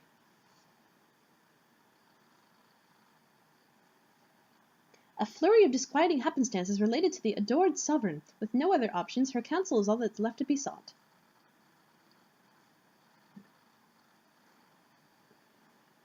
Ooh, takes up the ring, right? Abdication is never ideal, but in the face of inevitable conquest, conceding ground can supply the only remaining advantage. The final hope for victory lies in patience and planning. The White King, of course, can be found in the battlefield. His crown may be retrieved there. The ring must be designated for protection. He will supply further instruction on this matter. The royal duty has been accepted. And in time, fulfilled.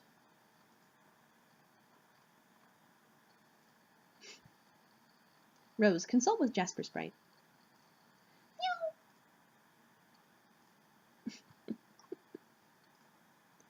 Is that all you have to say? Purr, purr, purr. I thought you were supposed to be more helpful after your resurrection, like a ghostly spirit guide, wise, if frustratingly cryptic. Purr. Actually, cryptic behavior would be welcomed at this point. This is just a name. Should I report to the others that my Colonel Sprite is a lolcat? Maybe Dave can take some screen captures and overlay some poorly spelled captions, assuming he hasn't already. What are you doing there, by the way? I'm fishing. Oh, so you can talk. But sadly there are no fish, I think. They were all eaten by the denizen. Who? I ate everything in the ocean and got so full that it took... It ate everything in the ocean and got so full that it took a long nap. No, there is surely not a single living thing left. Which is too bad because I'm pretty hungry. I think there might be some tuna in the cabinets. Oh, good idea. I will look there. Purr, purr.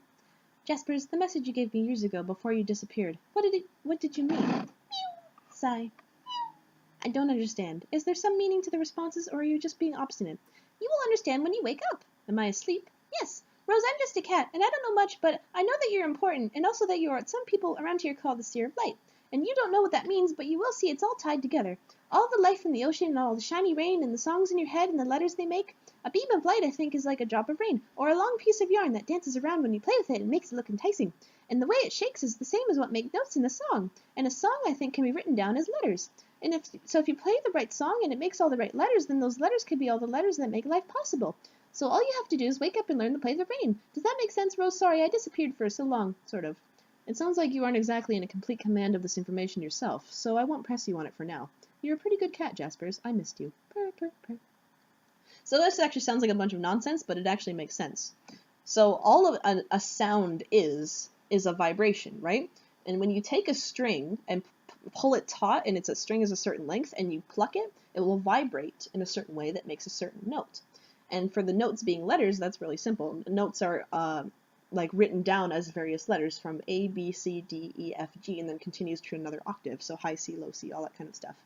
So all the letters that Rose wrote down in her sleep, which is G-cat, G, C, and A are musical notes. T is the only one that doesn't fit, so I don't know what they would substitute for that. Maybe F, because it's the closest thing. So, like, the song that she plays is probably just various notes of C, G, A, C's, G, E, F, all that kind of thing. Oh, probably. I don't know how, like, just the C, the T in G-cat fits into it. Rose, Pastor Jade. I spoke with Jaspers. I didn't understand what he told me. He said I'll understand once I wake up. For some reason this made me think of you. Hee hee. Yeah, I bet he was right. We wouldn't happen to be talking about awakening in a sort of breezy, philosophical sense, would we? Is my dead cat concerned with my enlightenment? Should I prepare to shed this coil of ignorance and suffering? Wow, no, I don't think so. He's being a bit more literal than that. What did he say? I doubt I could reproduce the statements with fidelity. It was like listening to a 5-year-old describe a dream. The content manages to take a back seat to the simple, heartwarming spectacle of the moment. Well, what he meant was that you have a dream self, who's supposed to wake up whenever your real self goes to sleep. We all do. All 4 of us, I mean. But see, your dream self still stays asleep when you go to sleep, because you haven't woken up yet. I think I get it. I take it your dream self is wide awake when you sleep. Yes. And would I be out of line in additionally presuming this has been the case for many years, at least as long as I've known you? No, you would not be out of line. In fact, I'm asleep now. That was my next wild presumption. So when I wake up, can I look forward to being able to message people in my sleep too? No, only I can do that because of my robot. Oh, right. I forgot about your robot. My short-term recall seems to eschew the profoundly ridiculous. You guys can probably make your own, I guess, but you need to wake up first for it to matter, and maybe by the time that happens, you might not even need them. I'm not sure if necessity is a concept I'd associate with such a contraption, even under some more of the obscure scenarios imaginable, but good to know, I guess. Here's another question, which I'm sure will look stupid once you've finished typing it. If my dream self is asleep, does that mean she's dreaming? And if she is, who's dreaming the dream, her or me? Okay, well, I don't really know how to answer the second part, but yeah, she's dreaming. Most likely lying on your bed, troubled and restless about things burdening her, which is to say you. Things about who you really are and what your purpose is, but you can't start figuring those things out yet because you're not awake, because you're not ready yet. That's why you also have such terrible dreams all the time, Rose. Okay, how do I wake up? I'm sure it would help to start piecing together the clues to nudge your subconscious, or maybe face some things you haven't faced yet. I don't know. It's for you to find out. Maybe the stuff you wrote on your walls can give you a clue. What stuff? Didn't Dave tell you? Tell me what? Are you saying he said I deface the walls of my room, while not appearing to be cognizant of the scrawlings, like John? I really hope that's not what you're saying. It might freak me out. He said he was going to tell you. Hold on. Strider, I need you to do me a favor. Can you take a capture of my bedroom and send me the file, for no reason in particular? He's not answering. Yeah, he's pretty tied up right now. Can you hassle him via Suburb and tell him to talk to me? Bop him on the head with a puppet or something? No. He made me promise not to bug him while I'm asleep. Can you do it anyway? But he will find a way to be clever and make me punch myself in the face again. Did he tell you what I wrote on the walls? Wait, what? Here's a big meteor coming. John, await further instruction. John, see that big piece of junk there? The rocket pack? Yeah, capsulog that and send me the code. I got the codes for all the other Earth crap stuck inside it from your friends, from different times. When they were feeling cooperative, I can make it work for you. Okay. But you can't just subtract object codes from other codes. It's like mathematically, ambiguous. Like just reverse and oring the flower pot alone can make hundreds of possibilities. Subtracting all three could make millions. Yeah, well, I'm not saying I'm anywhere near a huge dork as you, or that I understand any of that. Computer codes taste to me like lots of tiny needles and batteries. Wow, what? I'm giving all these codes to our hacker guy. Oh man, you have a hacker? I bet he's the best. Hackers are always the best. Ha! Well, he sure thinks he is. Who is it? Have I talked to him? No, he says he doesn't want to talk to any of you ever because he hates you. But he will do this because he won't be able to resist the challenge. Okay. Be right back then. Capsulog the rocket pack. Okay, here. DSKJHSDK. Thanks. Wait. This kind of seem like random key smashings. Are you messing with me, John? No. They sort of are random, but it's the right code, I promise. Oh. Okay, be back and listen 1 second. Hello? What? I thought you said be back and listen in a second. I was. I gave you the code. It's Pachoo! It took a while for him to figure it out, but I gave it to you instantly from your perspective. Why would I make you wait? That would be inconsiderate. Oh. I just thought that was you going off to get the I'm making this rockety noise or something. I don't know, because you're kind of goofy. Well, you're kind of welcome, you ungrateful earth horse's noisy butthole. Oh gosh, I'm so sorry. This is just a stupid code. I'm sorry. Are you sure it's right? It seems kind of obvious. He was convinced this is the right code and had some unflattering things to say about the intelligence of your species for not being able to figure it out, which I will keep to myself because unlike you, I actually have some fucking manners. Blah, oh man, I got so served. Blah. I am unfazed by your human bloods. Anyway, if it was so obvious, why didn't you guess the code? Well, you see, the explanation is perfectly simple and scientific. It was because shut up. Shut up is why. I guess I'll make this rocket now and see if this dumbass code actually does the trick. Okay, John. Once you make it, I'm sure even you and your underdeveloped bone nook will be able to figure out what to do. Talk to you on the other side. John, make rocket pack. John, answer Dave. Okay, I'm in. In where? The medium. Oh, already? What do you mean already? Shit took 4 goddamn hours. Huh, I guess time flew by while I was doing other stuff. How did it go? With you and Jade, I guess. I don't want to talk about it. Imagine the worst day of my life. Just stood up and clinked a glass like I was about to give a speech, then took a shit in my dinner and passed out with its pants down. Ew, dog, ew. Yeah, so nasty. Gross dude. Shut the fuck up. What are you doing? I'm in a rocket pack and about to blast off into space. Okay. It should be sweet. I need some advice. My Colonel Sprite, which was this brainless, feathery asshole with a sword in it, turned into this bigger, like, ghostly, feathery asshole with a sword in it. It seems to want me to prototype it again. Not sure what to do. Have you asked Rose? She's asleep for some reason. Wow, really? Yeah, I saw her there, all tuckered out, like she got smacked in the face with a pillowcase full of the snooze wizard's beard dander. Because obviously it's fucking prime time for swiping some shit I'm about now. Like a few hours into her magic stupid quest. Anyway, what do you think? I don't really know. I mean, it's supposed to be like your ghostly spirit guide or something. Unless you have the remains of a wise old dead grandparent lying around, I'm not sure what to tell you. Okay, fine, but it seems to be suggesting something here, and I guess I'm kind of weirded out by its suggestion. I don't know, just do what it says. It knows stuff about the game, so it probably knows better than I do. I gotta go. Gotta blast off to the 7th gate and win the game, I guess. Okay, well, it definitely sounds like you're fucking something up over there. But alright, later. Later. Capsulog Casey. This is absolutely no place for children. You take dear, sweet Casey into protective custody. John, blast off. Pachoo! S. Dave, accelerate. Oh, where's my headphones?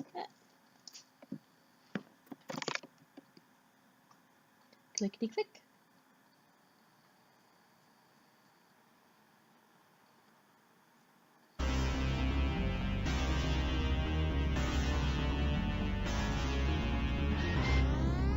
Land of heat and clockwork.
Oh god, Calsprite. Dave, consult with Calsprite. Ah, shut up. No, just goddammit. Please, just shut up. Just shut the hell up. Shut up. Shut the fuck up. I'm not doing all this hee ha, because I don't like Cal. I'm not voice acting Cal. I'll just get like a generic, like, laughing puppet noise. Hold on. I got a good one.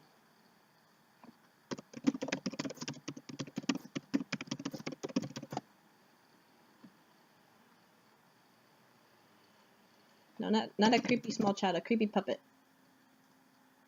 YouTube, work for me. Work things for me. Not a creepy child singing, just weird puppet noise. Never mind. How about just laughing puppet noise?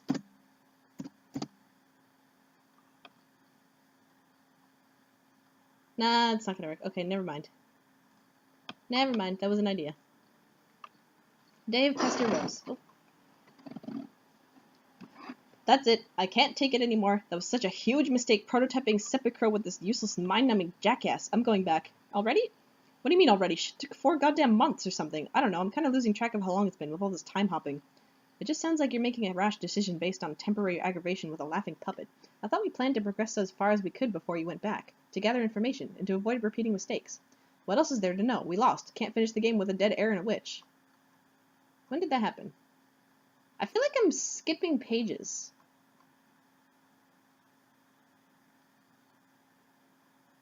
Like, as far as we know, John just, like, went off to the thing. Like, did it say he died yet? Am I skipping? Look at the numbers of the pages. Hold on. No.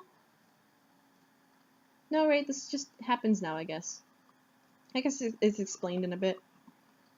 Together, what else is there to know? We lost. Can't finish the game with a dead heir and witch. We don't know Jade is dead for sure. Yeah, well, she had a big fucking meteor bearing down on her, and we never heard from her again, or the trolls for that matter, after they tricked John into skipping way ahead and getting his ass handed to him by the denizen. I guess once they managed to sabotage us, they were done with us. And since John died, he couldn't get Jade in time, so whether she's alive or not, she's as good as dead from our perspective. Only thing left to do is change all that. Are you sure you're ready? You'll remember the plan we discussed? There's not much to remember. I'll go back and tell John not to be an idiot and get trolled like such a gullible stooge. I don't know what he's thinking. Even we couldn't kill one of those things yet, with our higher levels and all our sick gear. It still seems hasty to me. Maybe I'm just not as comfortable with time travel as you. Nah, it'll be fine, don't worry. After you go, what do you think will happen to me? Will I just cease to exist? I don't know. I mean, your whole timeline will. Maybe. Maybe? Is there a chance I'll continue to exist and I'll just be here alone forever? I'm not sure which outcome is more unsettling. The thing with time travel is, you can't overthink it. Just roll with it and see what happens. And above all, try not to do anything retarded. What do you think I should do? Try going to sleep. Our dream selves kind of operate outside the normal time continuum, I think. So if part of you from this timeline is going to persist, that's probably the way to make it happen. Okay. And hey, you might even be able to help your past dream self wake up sooner without all the fuss you went through. I think the true purpose of this game is to see how many qualifiers we can get to precede the word self and still understand what we're talking about. The true purpose is to make my sprite that doesn't make me want to flog myself raw with my own brainstem. Anything else is gravy. If my past self can wake up sooner, maybe I'll be the one to visit you first this time. I'll fly by and remind you when you're already awake and don't know it. Yeah, that'd be cool, I guess. I'm gonna go now. Good luck. Dave Reverse. Yeah, it's just sort of unceremoniously happens like that, I guess. Okay, I'm in. In where? The medium. Oh, already? What do you mean already? Ship took 4 goddamn hours. And then, yeah. Conversation happened already? Yep. Wait, what? Don't go yet. Something's up. Ugh. Okay, it's me from the future. Huh? It's me. I just appeared from the future, wearing a rad suit. He says don't go or you're gonna die. Lame. What kind of gullible stooge do you think I am? He says, I don't know, gullible enough to trust a leet-speaking troll who wants you dead and strap on a rocket pack because she said to. This is like some terrible April Fool's prank, but 13 days too late. Remember, you were talking to the pranking master. Okay, that was probably the dumbest thing you ever said just now. If future you is real, then why didn't you just let me talk to him? Do you hear what you're saying? Oh my god, this guy is me. If I get him to talk to you, you're just talking to me again. Jesus, it proves nothing. Hold on, someone else is bugging me. John, stop being a tool and unbuckle yourself from that piece of shit. If our friendship means anything, you'll listen to me and past Dave. This is future Dave, by the way. Wow, you're really pulling out all the stops for this stunt, using your phone and computer at the same time to message me. You're kind of going through a lot of trouble, actually. I don't know why you're bothering with this. Yeah, exactly. Why would I bother? This sort of cornball horseshit is your cup of tea, not mine. Don't make me track you down through time and stop you in person. You can't track down what time what you can't catch. Pachoo! Oh god, did you just blast off? No, but that would have been pretty sweet if I did just then. Okay, well, just don't go, okay? I'm turning this timeline over the past, Dave, and helping you all stay alive and doing this thing the right way this time. Just stay on the goddamn ground for fuck's sake. Okay, I guess. Here's all my stuff. And boop into the bird. And now it's Dave's sprite. Hey, what's up? Pachoo! This is stupid. Rose pestered Dave. Strider, I need you to do me a favor. Can you take a picture of my bedroom and send me the file for no reason in particular? He's not answering. Oh, yep, just saw that. Rose, prepare for nap. You bundle up your knittings into a cozy nest. You aren't all that tired, though. It's hard to imagine falling asleep without the luxury of Harley's narcolepsy. Future Dream Rose, cease to exist.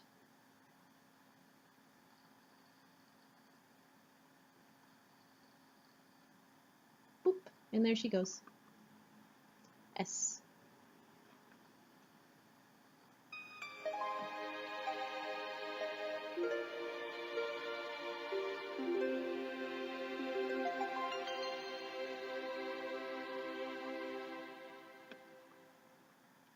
Dave's sprite. Troll GC. Don't talk to John anymore. He's an impressionable doofus. Your plan didn't work. I mean, it did, but then suddenly it didn't. So you might as well quit trying. You smell like orange creamsicles. What? You're aliens. Do you even have orange creamsicles?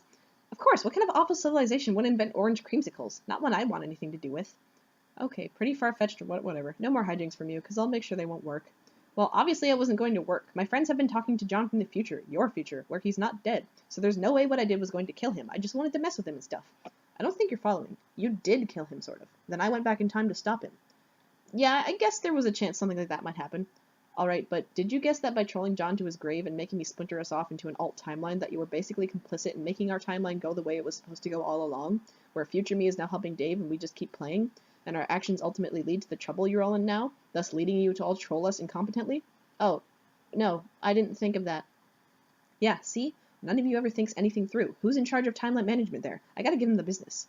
She doesn't want to talk to any of you, and she has misgivings about the whole thing. Not all of us are that enthusiastic about trolling you guys, and the ones who are sort of suck at it. Well, at least you got John off to himself, so I guess you're not totally incompetent like the others, like that awful rapper. So John actually did what I said?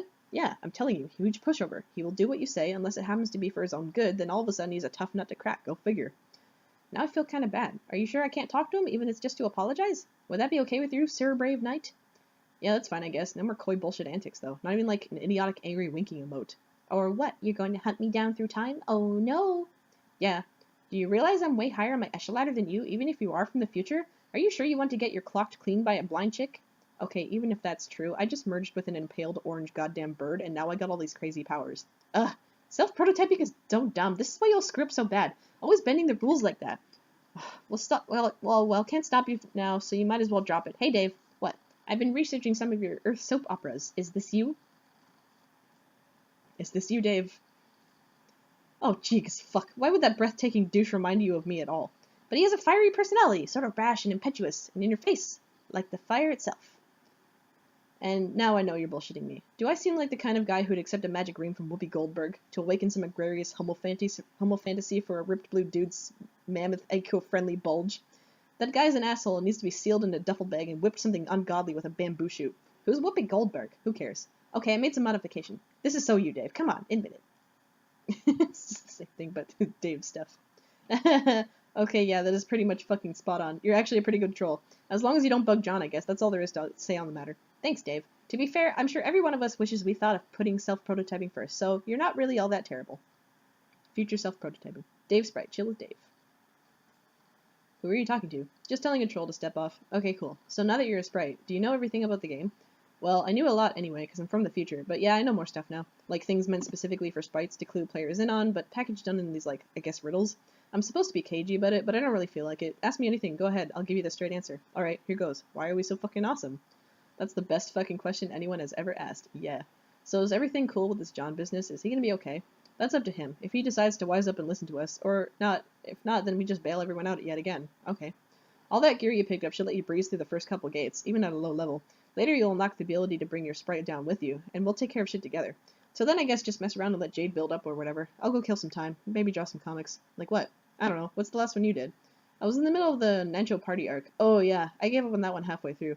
Yeah, that was sort of the plan. Make a 10-part story about nachos was always a bullshit idea. Let's do some brainstorming later, blow everyone's minds. Yeah, sure. Bump. Meanwhile, hundreds of pages ago. You open the package. There is something suspicious inside, something suspiciously dirty and smelly. It's a stuffed bunny, much like the one held hostage briefly by Malkovich's Cyrus the Virus while taunting hard luck protagonist Cameron Poe, and strikingly similar to the one scooped up from the soot of the burning Vegas Strip by Cage's Poe and offered to his daughter, a gesture symbolic of a tattered exterior surrounding a heart of gold. Poe wasn't much to look at, but he was a good man. But no, it was not merely like that bunny. According to this note of authenticity, is the very same bunny. This is so awesome. You included as a note from your best bro, Dave. So hey.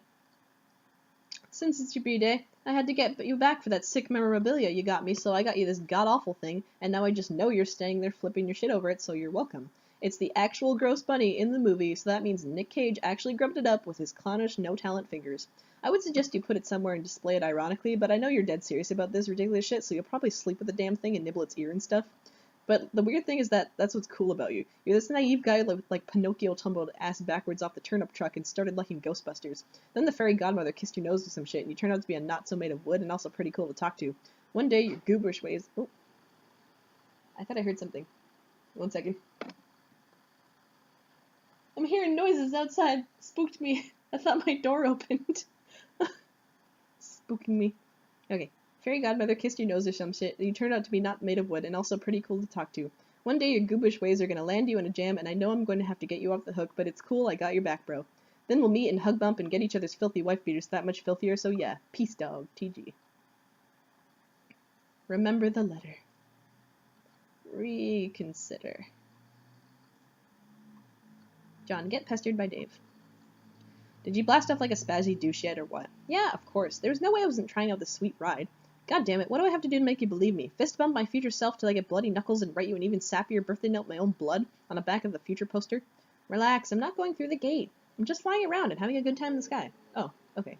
So you believe me then, about future me and, like, him turning into a floating sword bird? Okay, I don't know anything about that, but it doesn't matter. You're my best bro, and if you say not to go, then I won't go. Hey, can you hold on? I'm getting trolled again. Oh man, and if we've just concluded anything, it's that talking to these D-bags should be priority number 1, so yeah, go right ahead. Okay, be right back. Get trolled again. I keep scrolling backwards through your adventure, trying to piece together how you botched this up so badly, and I keep finding these striking pockets of foolishness, like what you're doing now, riding your little red rocket. Like you are a freshly hatched human larva, and this is just all a big school hive rumpus respite. Humans aren't hatched as larvae, dummy. We don't hatch as all. We're born as these little pink monkeys called babies. Bullshit, that's not what you just told me. What did I say? I'll paste what you said. I thought you didn't like going down that road, copy-pasting future past conversations. Why would I have a problem with that? I don't know, that's just what you told me. Whatever, look. This is really weird. What's so weird about it? Well, yeah, blah, blah. I was punking you, dude. Or at least I will be in our next conversation. Thanks for the great prank idea. Ah! Why would you trick me about that? What is even the point? I don't know. It was just a friendly prank. Don't you ever play pranks? I mean, of course you do. One of you just tried to prank me good. What? Who? You'll find out. Well, fine, I guess you got me back, sort of, for my trolling, even though you haven't read my worst trolling efforts yet, because they happen in your future. And even then, you didn't even mind much, almost like you were delighted to hear it. Kind of perverse, really. What's wrong with you? Well, we're friends by then, aren't we? Or sort of like, reverse anti-mutual friends? What the hell does that even mean? Look, you're going to have to face it at some point, that you're learning the meaning of this human emotion called friendship. Is friendship really an emotion? Yes, absolutely.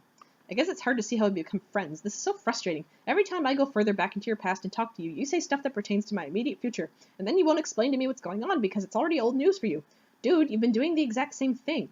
I've done no such thing. I've been exceptionally informative and helpful, of justifying acrimonious. You never answer my questions, though. How am I supposed to know what's going on or what you're alluding to?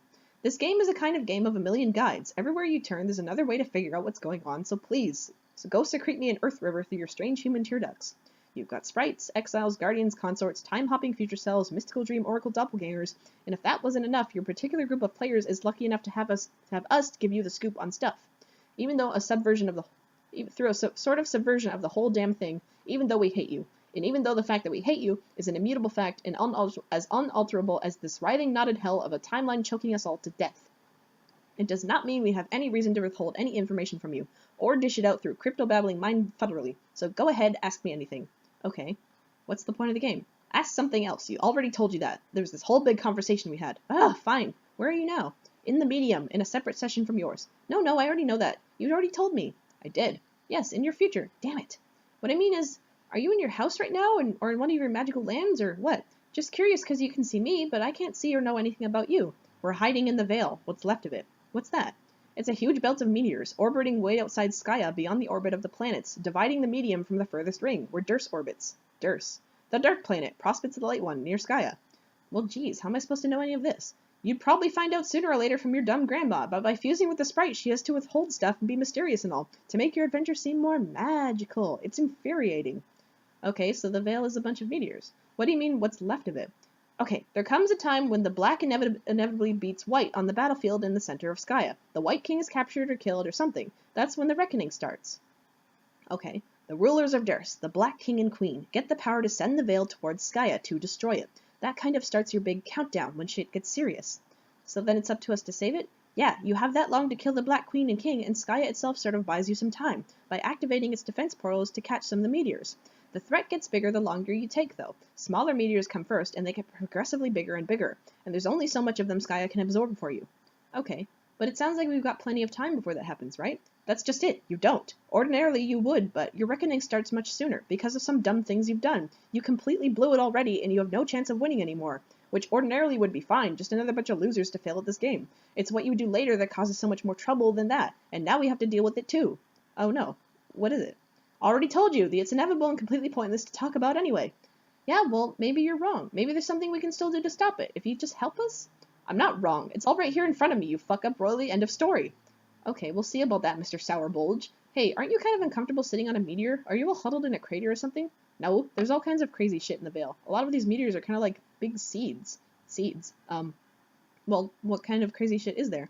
Stuff like buildings, facilities, labs and stuff. Weird.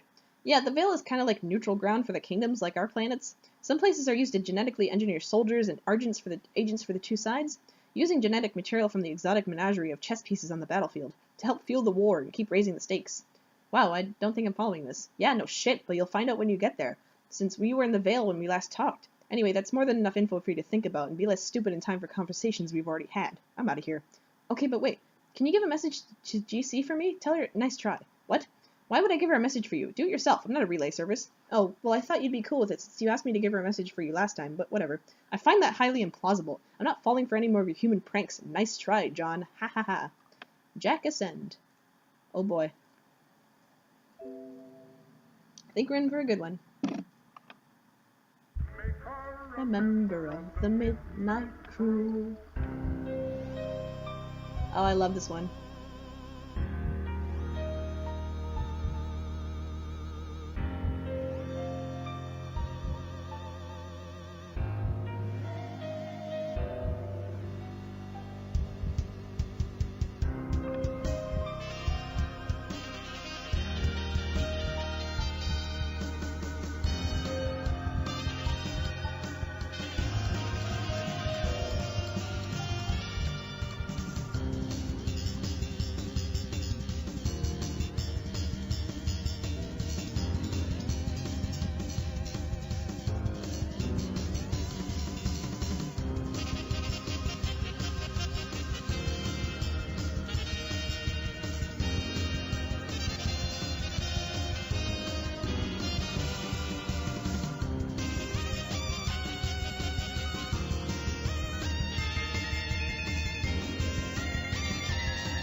Oh boy. Always an awesome flash. Yeah, end of year 1.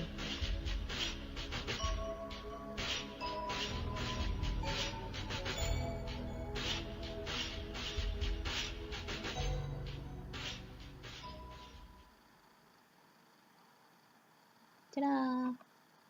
There we go. Oh yeah, the doomed Rose was the dream self that was talking.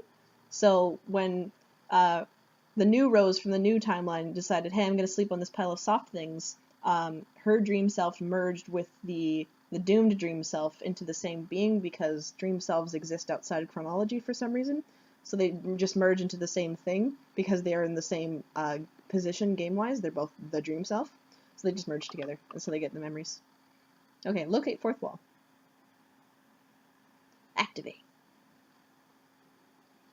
Andrew Hussey, engage in a highly indulgent self-insertion into the story. Okay, so, no, okay, wait. Never mind. I was thinking something else. Never mind. What? Oh, hell no. This is always such a terrible idea. Leave me alone. Andrew Hussey, examine the wall. You really wish your side of the wall had an off switch, which is to say, I really wish my side of the wall had an off switch. Forget it. Go back to work. Okay, you're just going to ask me to recap Homestuck, though. I don't know why you'd want to sit there and watch me type. This is going to be pretty long. Recap first year of Homestuck. Homestuck began... I have to read all this. Homestuck began on April 13th, 2009, the 13th birthday of our chief protagonist and future Boy Scout John Abert. 3 days prior was supposed to be the day he received Suburb Beta in the mail. It's an unclicked link. What is that? Oh, right, yeah. Beta in the mail, but it was running late. It showed up later that afternoon, and after overcoming a variety of domestic adversaries, he retrieved the game along with a birthday package from his internet friend Dave Strider. John soon established a game connection with another friend, Rose Lalonde, who spent the day badgering him about playing with her after unsuccessfully attempting to convince John to play. Upon connecting, Rose was able to manipulate John's environment, move his furniture around via cursor, and restructure the shape of his room. John was unable to do this to Rose's environment, however. He installed the client copy of the beta and required the server copy for that. The server copy was trapped in his dad's car, along with a birthday package from another friend, Jade Hartley. Jade messaged John, inquiring about the package. As of this moment, neither her package nor the server copy had been recovered by John. Rose had also prepared a package for John, but had not mailed it yet. It still sits in her room. Dave's package contained the authentic stuffed bunny from Con Air. In addition to allowing Rose to control John's environment, Sever provided an array of devices Rose deployed throughout John's house. These devices used together managed a system by which the players can manufacture any item using the code on the back of that item's capture log card, if they gathered enough grist to pay for it. Later they would learn to combine item codes to master the art of punch card alchemy, whereby items could be fused together in purpose and design. One device being activated began a countdown and released an entity called the Kernel Sprite.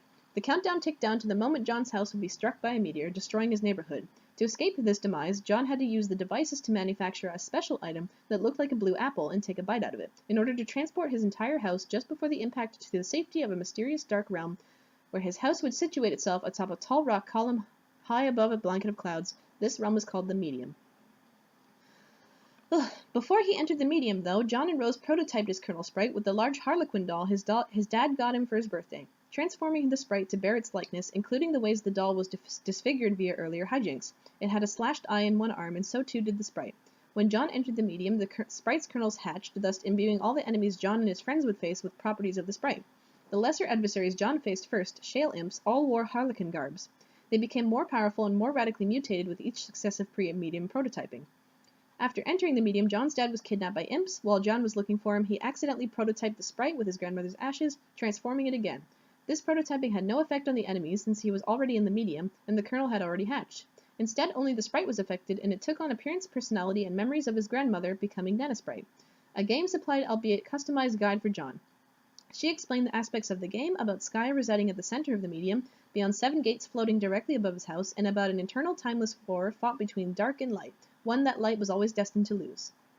Rose, who'd been having frequent internet connection issues, lost her connection as she tried to lift John's car to retrieve the game in the package. The car fell into the abyss below. A storm caused her house to lose power along with its wireless internet connection. Her laptop was able to run on battery power for a time while she tapped into the wireless signal from the laboratory next door. When her laptop ran out of power, she had to overcome more family strife and endure a gift pony in the process, go outside in the rain, plug it into the small generator outside the mausoleum of her dead cat, Jasper's. She continued her session with John inside the mausoleum, while the meteor-sparked forest fire surrounding her house grew more intense. From the house, Rose's mom opened a secret passage in the mausoleum to help her escape. The passage led to the lab next door where Rose found a stable, portable source of power and internet for her computer. She also found a terminal projecting the impact times and locations for the millions of meters presently bombarding the planet, along with all the other live sessions of other players around the world. She also found a little girl's room, a mutant kitten she named Vodka Mutini, and a cloning machine operating through the science of ectobiology. Its terminal was locked onto a cat Jaspers at whatever point in his life the user specified. She attempted to purify Jaspers from the moment in her early childhood before he whispered a secret to her, but doing so would have caused a paradox, so it paradoxified a pile of slime instead. The machine used the slime to create a fetal paradox clone of Jaspers in a glass tube. On the monitor, Jaspers then told young Rose the secret, then vanished, only to show up dead weeks later and be put in a mausoleum for years until the present. Rose left the laboratory months before it was destroyed by a meteor impact. She transportalized back to her mom's room, proceeded to her room to wait for Dave to connect with her, and rescue her from the next imminent impact. Dave was charged with acquiring his bro's copy of the game to help Rose. Earlier he had lost his copy of the game to a mishap involving a crow. It flew in his window, seized the game, and Dave accidentally impaled it with a sword, sending the crow and the game out the window onto a landing far below his apartment. He searched his bro's room, unable to find it, was briefly shadowed by Little Cal, and then found a note beckoning him to meet on the roof for a confrontation. Dave and his bro dueled on the roof extensively, and Dave was thoroughly bested. Upon defeating Dave, his bro dropped out the copies of the game and flew off on his rocket board into the sky. Dave used the copies to connect with Rose and quickly deployed the devices while her house was on fire, surrounded by flaming tornadoes and minutes away from being destroyed by a meteor. Rose prototyped her kernel sprite with Jaspers, specifically to understand the meaning of the secret he whispered to her years ago. She was advised to do this by Jade, who told her about the game in the first place. Dave then prototyped the kernel sprite again with the tentacle princess doll given to Rose on her birthday by her mom. Both of these prototypings would have an effect on the enemies once Rose entered the medium and the kernel hatched. Rose used the alchemeter to create the special item for her, a purple wine bottle, which she needed to break to enter. She eventually did, transporting her house just before the meteor collided. The meteor left a crater. Over time, at the site of the impact, a large white structure that looked like a wine bottle grew there, and the crater filled up with sand as the climate of the post-apocalyptic Earth gradually changed. The cork of that bottle was a large metal cylinder with an interior much like an advanced science station, with a variety of devices and monitors inside. 413 years after the meteor impact, the wayward vagabond walked through the desert and discovered the station.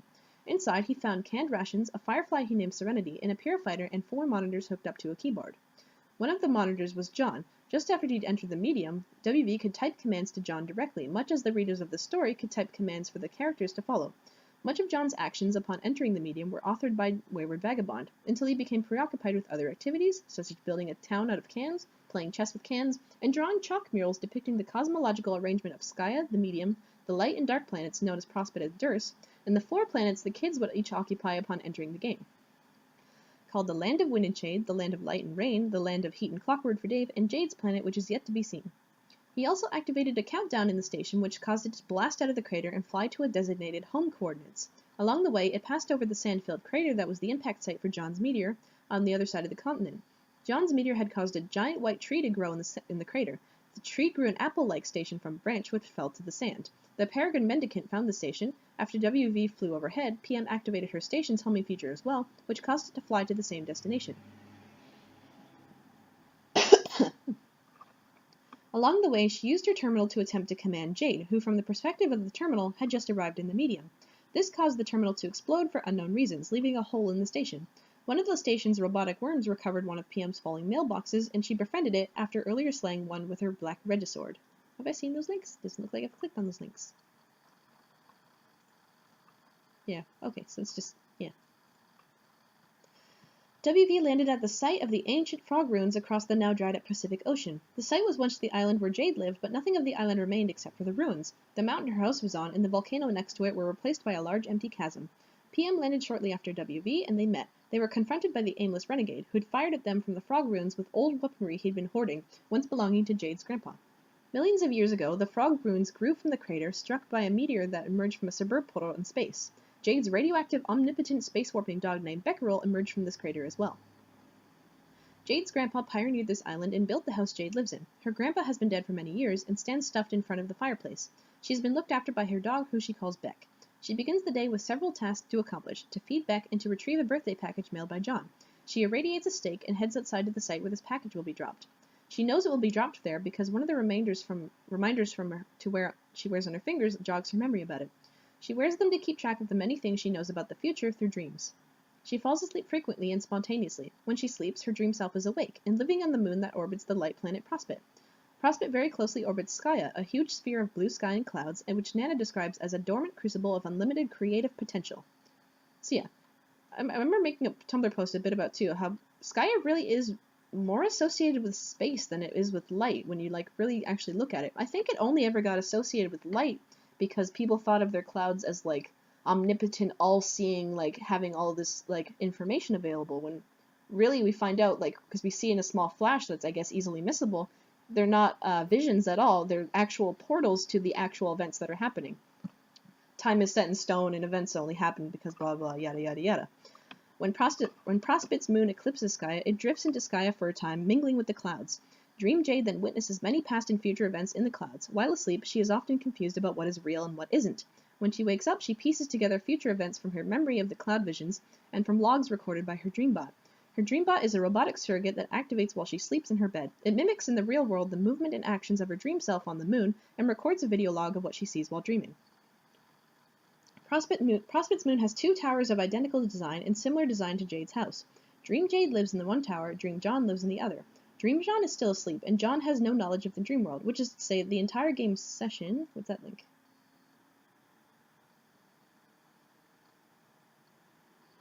Oh, an actual canon map of the Insistosphere, I guess. That's neat. Cool. He would initiate on his 13th birthday. When he goes to sleep, instead of waking up on the moon as Jade does, he remains slumbering in his dream room, tormented by his subconscious. This torment is expressed when he sleepwalks and draws troubling scribbles on the walls of his room. When awake, he cannot see the scribbles, as his subconscious suppresses his awareness of them. It is not until he has a perception-altering revelation about his dad does he begin to see them. He initially believed they were new additions to his room, perhaps scrawled by imps. However, they were present long ago, visible in his room while he prepared Jade's birthday package months ago. John prepares a package for each of his 3 friends, whose 13th birthdays were December 1st, 3rd, and 4th. He gave Rose a knitting set, and then she then took an intense interest in knitting. He gave Dave the pair of shades Ben Stiller wore in Starsky and Hutch, which he wore from then on, replacing the shades in the style his bro wore. He gave Jade a blue version of his own ghost shirt, and some pumpkin seeds to help her replace the pumpkins that kept disappearing from her garden. But she did not receive this on the birthday John intended. She received it in the past, on her birthday when she was very young, causing her to take an interest in gardening in the first place, to take a liking to blue apparel, and to eventually befriend John over the internet and lead him, Rose, and Dave down a path where they would ultimately play this game together. Jade did retrieve his package in the present as planned, but immediately took it to another location where it disappeared. WV in the far future purified it from that location on accident. The package contained further instructions for him. He was to bring it to PM, and she was to use her station's sendificator to send it to another place and time. After she did this, the package appeared in front of young Jade on her birthday. Jade orchestrated the sequence of events through knowledge of them by her cloud visions. She orchestrated similar events for the package she sent to John, plotting the circuitous route through time and space it was meant to follow. She again utilized the Exiles for help while they were still in the medium. The Exiles, WV, PM, and AR were all formerly agents of the Kingdoms before they were exiled by some means to post-apocalyptic Earth. AR, as an authority regulator in the land of Wind and Shade, discovered the package and the beta copy in John's wrecked car as he gave it a parking ticket. PM, working as parcel mistress, recognized the package from a correspondence she had with Jade on Prospit some time ago, and recalled it must be delivered to John. AR would not relinquish the package, although he did give her the beta, which she delivered into a Pixis to satisfy the carved request of the mini-tablet. John carved this tablet at the request of PM through the command terminal in the future. AR brought the package to Durst, where it ultimately wound up on the desk of Jack Noir. Jack is the archagent of the Office of the Dark Kingdom, charged with overseeing affairs through his office fenestrated wall portals and processing paperwork. He is forced to wear a silly garment in keeping with the prototyping themes by the Black Queen, an order he resentfully complies with. He oversaw the imprisonment of John's dad, who broke loose on multiple occasions. When John went to handle it personally, John's dad set Jack's hat on fire. In a surly act of gratitude, he released the prisoner. John's dad fled to the land of Wind and Shade, fought large monsters, got his hat dirty, and lost a shoe. He then carved tablet requests for new ones, which John filled via Pixis, unaware of who requested them. PM followed AR to Durst in hopes of retrieving the package. After wandering around, she encountered the Black Queen on her throne. Both the Light and Dark Kingdoms each have a king and a queen. The queens sit on the throne, on Prospit and Durst respectively, ruling the planet. The kings command armies on the battlefield, located at the center of Skaya. The queens take on the attributes supplied by the prototypings due to the 4-orbed ring she wears. When the ring is removed, the queen is restored to normal. PM showed the Black Queen a parking ticket she was pretending to deliver. The Black Queen directed her to Jack's office where the ticket should be filed. PM met Jack and asked for the package. Jack proposed a deal and gave her a black regisword. If she would kill the White Queen and White King and bring him their crowns, she would give her the package. She accepted with little alternative. She then visited the White Queen and Prospect and explained the situation, with no intention of carrying out Jack's mission. The White Queen, understanding the futility of their situation and the need to recover the package, abdicated and gave PM her crown and her ring. PM was instructed to go find the White King, retrieve his crown, and receive further instruction on what to do with the ring to protect it. White Queen would eventually exile herself to post-apocalyptic Earth. On post-apocalyptic Earth, after AR fired on WV and PM from the ruins, he spotted WV's pumpkin, which WV had earlier purified from Jade's house. He recognized the carving of Beck's silhouette on the pumpkin. Fearful of it, he surrendered. The three exiles soon became friends over a campfire and shared rations. WV and AR built Exile Town out of cans, mailboxes, and bullets. PM operated WV's station terminal to submit commands to John as he explored the land of wind and shade. In the sky, another station teleported and fell to the ground. It was shaped like an egg and originated from Dave's meteor impact site, in correspondence with the egg-shaped item he would use to enter the medium. Emerging from the station was the windswept Questant, formerly the White Queen. AR and DVW sought to impress White Queen by crafting a crown for her out of a mailbox. She refused the distinction, instead giving it to PM, who had successfully completed her mission to deliver Jade's package to John in the distant past. The means by which she went about this have yet to be seen. John entered the land of wind and shade by having Rose build up his house to the first gate, fighting through many imps and ogres with his powerful new alchemized weapons and entering the gate. This took him to a location beneath the clouds, far below his house. Loloas turned out to be a large windy planet full of dark terrain, incandescent trees, networks of pipes, and oily rivers. In addition to hosting more powerful adversaries, the land is occupied by friendly consorts, a race of salamanders. They help John understand the mythos of the land and inform him of the planet's persecution by a sleeping denizen, which is responsible for clogging the pipes with oil and trapping fireflies under the clouds. Each planet has a sleeping denizen, which the players must first wake and then kill. In the course of their journey through the Seven Gates, Rose's planet, the land of light and rain, or Lolar, is a multicolored ocean planet with white sandy islands and pink ruins, and has a denizen responsible for killing all life in the water. Dave's planet, the land of heat and clockwork, or Lohak, is a lava planet covered in industrial steel frame structures and turning gears, and has a denizen of yet unknown qualities. Killing the denizen releases a huge grist horde buried at the core of the planet, which is then used to fuel a process known as the ultimate alchemy. Along the way, the kids are meant to learn about their destined roles in this quest as the Heir of Breath, John, Seer of Light, Rose, Knight of Time, Dave, and Witch of Space, Jade. Over the course of their quest, the Dark Kingdom will inevitably defeat the Light Kingdom. The Black King and Queen will take control and initiate the Reckoning. This affects a belt of meteors called the Veil, which orbits far from Skya between the 4 planets and Durst and is host to various lab facilities used by the kingdoms. The Reckoning causes the meteors to descend on Skya, ultimately destroying it, unless the Black Queen and King can be defeated in time. Skya, however, buys time by opening defense portals to catch many of the meteors, redirecting them elsewhere in space and time. This is the generic template for the way the game is supposed to proceed. It can deviate from this model, however, depending on the actions of the players, and the details of the game mythology presented is unique to each group of players in their session. Long before John and his friends started playing the game, another group of players had been persistently trolling them, particularly Jade. They are furious about an action she will take that will cause major problems in the 4 kids' games of session, and inevitably lead to their defeat. Specifically, Jade will send a package to John, apparently containing a powerful weapon which he will need later. But the package winds up in the hands of Jack Noir, leading to dire consequences. They allude to other things she will do that will lead to not only trouble for the 4 kids, but the troll players as well. The trolls consist of 12 kids from an alien planet who went through the same process as John and his friends, escaping from the annihilation of their planet via meteors and into the medium to play the game. Their game session is entirely separate from that of the 4 kids. It has the same basic template with its own Skya, Prospect, Durst, Veil, and a planet for each troll, but separate game instances of these. They also have different instances of the same character templates, such as the Kings and Queens and agents like Jack Noir. The trolls have completed their game session with yet unknown results. They now reside on a meteor in their Veil, sitting at the terminals trolling John and company.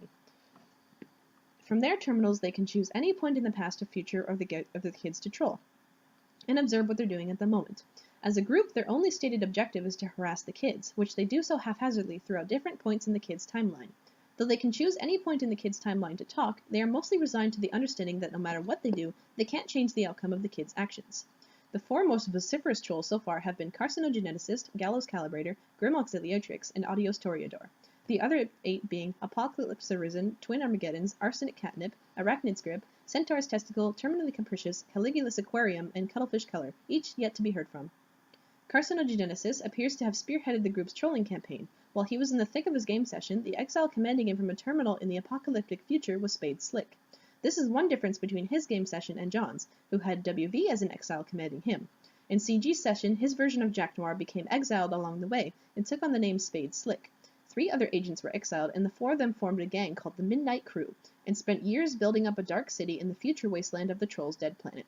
Another difference is the Trolls session is that at some point along the way, the Black Queen was also exiled, later joined a rival gang called the Felt, assumed special powers that make her highly inadvisable to kill, and came to be known as Snowman. It was not until Slick confronted... I wonder how she got those, because she didn't have them from the outset, Sid saying. She assumed special powers, so she got something. And I wonder what it is, and how it came to be. Anyway. It was not until Slick confronted the Felt in their mansion that he discovered the station terminal to command CG, and not before Snowman blinded him in one eye, severed his arm, and locked him in a vault. Each troll had a different trolling strategy and a different rhythm by which they hop around the kids' timelines to chat with them. CG's strategy, for the most part, was to begin trolling at the very end of their adventures, the moment at which he was most angry with their actions, and then gradually work backwards, mostly talking to John. This proves to be mutually frustrating, though, as John knows less and less about the situation the further into the past CG goes.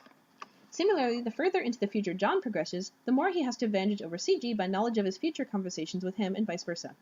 Over the course of the opposing directions of the 2 sides of the conversation, John learns more about the nature of the game and why they're being trolled, and in spite of hostility, they gradually befriend each other through an inevitably alluded to on both sides of the conversation. Early in the correspondence between John and CG, which is to say late for CG discovers he needs to get in touch with Jade, who refuses to talk to him in that time period. So he delivers a message to her much earlier, months in her past, telling her she needs to contact him when she is in trouble. She will know to do this when her Dreambot explodes in the future, an outcome that has not yet happened. 2 other trolls, Grim Auxiliatrix and Audios Toreador, have targeted only Rose and Dave thus far. GA has hopped arbitrarily back and forward in Rose's timeline to talk to her, and is attempting to cultivate a friendship with her that now seems rigged through a series of conversational time loops, while seeking counsel from Dave on how to befriend her. AT sought counsel from Rose on how to troll Dave more effectively after getting severely counter-trolled by him. He is under impression he rebounded nicely, though. Gallows Calibrator has stayed mostly linear in her trolling patterns, and has done so under the guise of helping the kids on their quest. She convinces John to take a shortcut through his land, shows him the Denizen's palace, leads him to a warp back to his house, then shows him how to fix the faulty rocket pack he made earlier through an alchemy mishap. She tells him to use the rocket pack to fly up to the 7th gate, enter the Denizen's palace, and kill it in his sleep. He complied with this and flew to the 7th gate, in spite of reservations from Dave, who just entered the medium the moment before John took off. GC also assisted Rose, just as she bested an ogre with ease. She counseled her on understanding her role as a seer of light, and the meaning of the voice in her head as an exile issuing commands from a terminal. In her case, it was the exiled White Queen issuing commands from an egg-shaped station in the future. Since Dave is Rose's server player, the terminal station from Dave's impact site issues commands to Rose, just as the station at Rose's site, which WV found, issues commands to John's, her client player. After conversing with GA, Rose found Jasper Sprite and interrogated him about the secret which he found so maddeningly mysterious years ago. He explained elements of the mythos of her land, and how she'd need to learn to play the rain to produce the musical analog of a genetic code to reintroduce life into the ocean. In response to her question about his secret, he simply replied, "Meow." She mistook this for more nonsense, but it was in fact the secret he told her years ago. The 4-letter sequence Meow unlocked a genetic code in her subconscious, which she would spend years scrawling on her wall using those letters in place of the typically used GCAT letters, while completely oblivious to the scrawlings and their meaning, just as John was. As Jasper said, she would understand their meaning when her dream self wakes up. Rose's dream self lives in a tower in the moon of Durst. Dave's dream self lives in the same moon in the other tower. It was suggested by Rose's future self, who was fully awake in the tower, that Dave had already been awake in his tower all along without realizing it. This was suggested in a conversation she had in the future with Dave. It was an alternative future timeline not meant to be. This future timeline came about by this series of events. Dave was also able to enter the medium by connecting with Jade as his server player. Jade got copies of the game from the Frog Ruins after she delivered John's package to her past self. She snuck into the ruins while Beck was asleep and retrieved the game from a Lotus time capsule which had been ticking down for millions of years. The game was Dave's copy from the future, the same one that fell out of the window with the impaled crow. Once she got the game, the time capsule started ticking down again, set to expire 413 years later, when the exiles are there. She dropped some items in the ruins, leaving them there for AR to find, and leaving her base jammed in the elevator. Beck then found her there, took her back to her room, and grounded her there for the rest of the evening. She quickly helped Dave set up the game, upgrading his alchemitor heavily, and crafted the special item he needed to enter the medium, a red egg, which needed to be incubated and hatched to activated. She prototyped this kernel sprite with the impaled crow, which would affect the enemies later, including the Black Queen. The sprite built a nest on top of his apartment's antenna tower and stole the egg to incubate it for hours. A very large meteor was soon bearing down on his city. Dave then entered the medium through a series of unseen events. Jade was asleep, thus forbidden by Dave from interacting with his environment at all. Jade complied for fear of retribution. Dave was faced with the crow sprite, which appeared to be suggesting he prototype it again with the remains of little Cal. Dave consulted with John on this, who was about to rocket up to the 7th gate. John had no advice and proceeded up to the gate against better judgment. Dave prototyped the sprite with Cal. John entered the palace, presumably found the Desinan, and was easily killed by it, as was the intent of GC's trick on him. This meant John could not establish a connection with Jade to rescue her from the looming meteor, and Dave and Rose lost contact with her, presuming her dead. Dave and Rose then spent the next 4 months in the medium, advancing as far as they could to collect information before Dave decided to travel back in time to change events. Dave used his timetables to go back to the moment he was about to prototype with Cal. Both he and his past self strongly urged John not to go through the gate. John was reluctant at first, but he soon reconsidered and flew down beneath the clouds. Future Dave then gave present Dave all of his advanced gear and prototyped the crow sprite with himself to make Dave's sprite, thus serving as his own guide from the future. Before going back in time, Future Dave convinced Future Rose to go to sleep. He suggested her dream self would be unaltered by the timeline shift, and in her dream state she would remember the events from the future. When Dave went back, Rose's future dream self assumed the position of Rose's present dream self. Rose fell asleep, and on Dursa's moon she instantly woke up. She then saw all the genetic scrawlings that she did in meow letters and understood their meaning. Meanwhile, on Durst below, the Black Queen again insisted that Jack Noir abide by the dress code. He refused, and the Queen threatened him. He picked up Jade's package to John, removed what was inside, and used it to slice her ring finger off. He then killed the Black Queen, put on the ring, and donned the full upgrade supplied by the 3 prototypings. And then became Jack Spur's Noiler Crow, which is a name I just made up now. And then after that, you started watching me type in this ridiculous study. New links. Carnegie study. I photoshopped for myself with my cool horse painting propped up in the background. I didn't read any of that. Do something less boring. MSP Editor. Shut the hell up. Retrieve arm from background. Oh, Cal, please, not now. Why don't you keep drawing Homestuck or something? Oh, but I don't really draw Homestuck.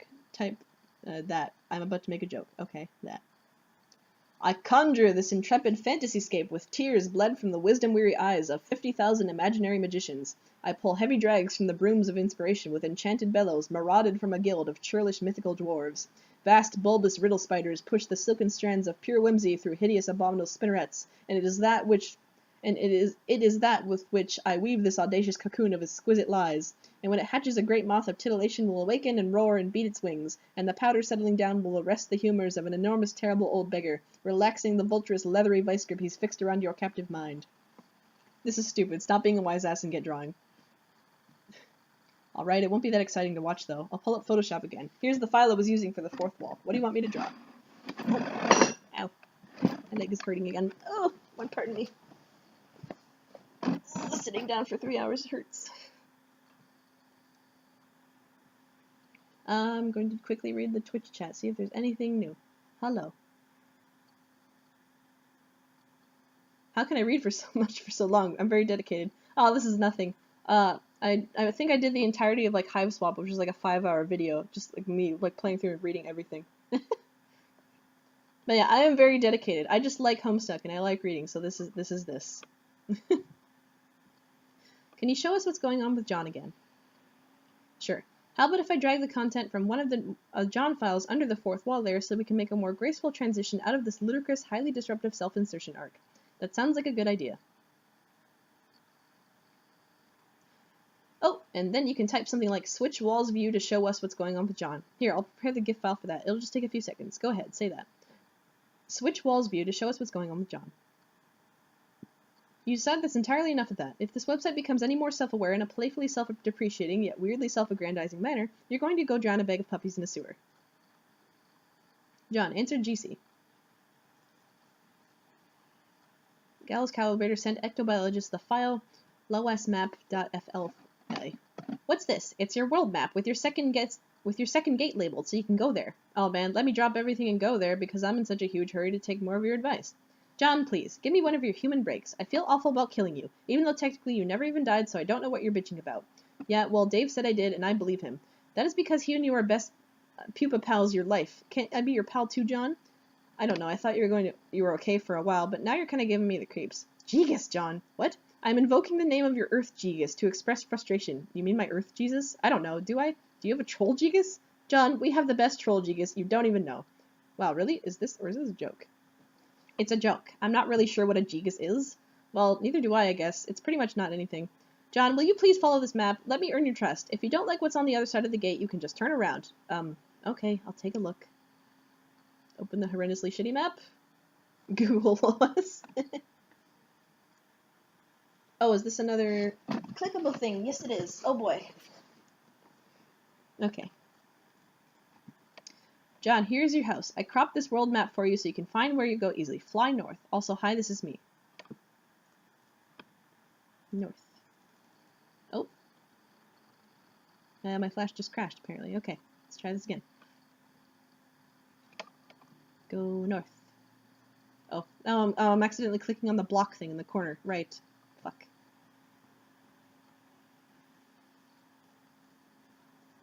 Nope. Get out there.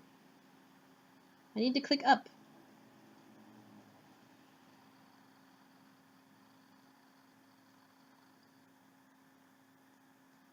This is the second gate. Go in here. I promise you won't die this time unless you screw up all by yourself. What's like everywhere else? There's something over here, maybe?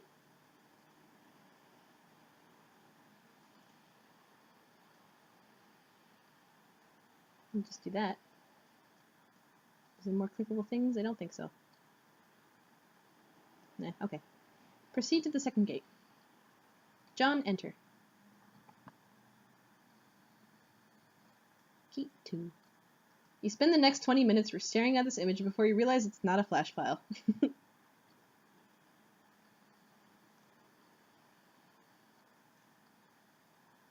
John, get up. Despite the pandemonium of your entrance, Rose is still sound asleep. She must be really tuckered out. It looks like this little guy is awake and ready for action, though. He's adorable. You decided to name him Dr. Meowgun Spengler. John, answer Dave. Wow, okay, you're a little early, but that's fine, I guess. Also, you suck at rockets. Ah! What? She tricked me again! Who? GC. She told me how to get to the second gate, so I went through, but it took me to Rose's house instead. Another prank. Dude, you did go through the second gate. I mean, I don't know why you would listen to her again. Kind of moronic, but that's a whole other issue. She didn't trick you this time. Oh, then I don't really get this. What were you expecting? This is how it works. The progression of gates is like this whole round-robin thing, cycling through each planet. Gate 2 on your planet leads to Gate 2 on Rose's. Then you build up to Gate 3 above her house, which leads to somewhere else on her planet. You look for Gate 4 somewhere else, which leads to Gate 4 above my house, and so on. Wow, okay. Ordinarily, Rose would have already gone through her Gate 1, but she's already sleeping pretty hard, obviously. And ordinarily, you wouldn't have gone through Gate 2 until her house was built up, so you wouldn't fall to your death. But you got your cheat rockets, so that's fine. See, we all got to coordinate on this thing. Okay. How do you know all this? Fuck, come on, dude. Oh yeah, you're the orange Dave. Hey, no offense, but do you think I could talk to the real Dave for a second? God damn it, I am the real Dave. You know, the one that saved your life? I'm more real, actually, because I've been through some heavy shit, like already hopping around on a red-hot gears and I-beams for like a year, and grinding shit out for your ungrateful ass. Here, look, check this out. This code is from the future, not that you deserve it. You're fucking welcome. Well, calm down, I'm sorry, that's not really what I meant. I mean, of course you're a real Dave, but what I mean is, the Dave from my time is also my friend, and I guess he's in the same boat I'm in, not knowing and stuff and all, and I'd feel bad keeping him out of the loop. Yo. Oh hey, I think I pissed off your future self. What did you do? I said he wasn't the real Dave. I think I might have really hurt his feelings, though. Don't worry about it. Why not? Because I wouldn't give a shit, and he's me. Oh, okay. I'm in Rose's room, by the way. What? Really? Yeah, but she's asleep. Okay, don't go anywhere. I'm coming down to the computer. Okay. Dave is here. He wants to use the computer, probably to help you scope out Rose's room and snoop and stuff. I mean, that's what I would have done if you were alive. So I'm gonna go. Use these flappy ghost wings and tear shit up in space or something. Sure. Hey, Dave. What? In case I forgot to say so before. Thanks for saving my life. Yeah. John Snoop. Okay, I don't know what you're doing here, but I think we can both agree that you've got to rummage through as much of her shit as possible before she wakes up. Man, I don't know how I feel about that. I don't really like the idea of capering around her room while she's asleep. It feels weird. I'm gonna wake her up. Dude, no, come on. She's out like a light. Anyway, it was some weird, like, future thing that happened that made her sleep. A future thing. Yeah, shit, doesn't get more clear than that. Well, yeah, she won't wake up, so I guess so, but I'm not snooping. Fine, don't, but here, just do this one thing. See those 2 notebooks on the floor behind you? Yeah, they sort of look like journals. I don't think I should read those. You don't have to read them. I'm not telling you to. Just what kind of prying tool do you take me for? Just pick them up. You know, like tidy up a bit, since you made a royal fucking dump of a room just now. Oh, okay. John, pick up books. Now I need you to do something else. This is important, like for important game reasons and stuff. Take the card the books are on, flip it over. So you can see the code. Wait a minute. I see what you're trying to do. I won't tell you the code for Rose's books. Dude, you don't have to tell me the code. Just flip it over and let me know if there's a code there. That's all. Okay, I guess. Yeah, there's code. Alright, cool. You can ditch the books now if you want. Maybe put them back on the floor, so Rose doesn't think you were snooping. Seriously, you've got some grubby fingers, bro. Why don't you mind your own business there? What even is with you? Haha, Dave, I think all this laughing made me poop in my pants too hard. Isn't that your birthday package there? Oh yeah, I think it might be. Maybe you should look at it. I don't think it counts as snooping since it's technically yours. Yeah, maybe. I wonder if she finished... She was so tight-lipped about the damn thing. I'm really curious. Dave, zoom in. Yep, there's the code. Dream Rose.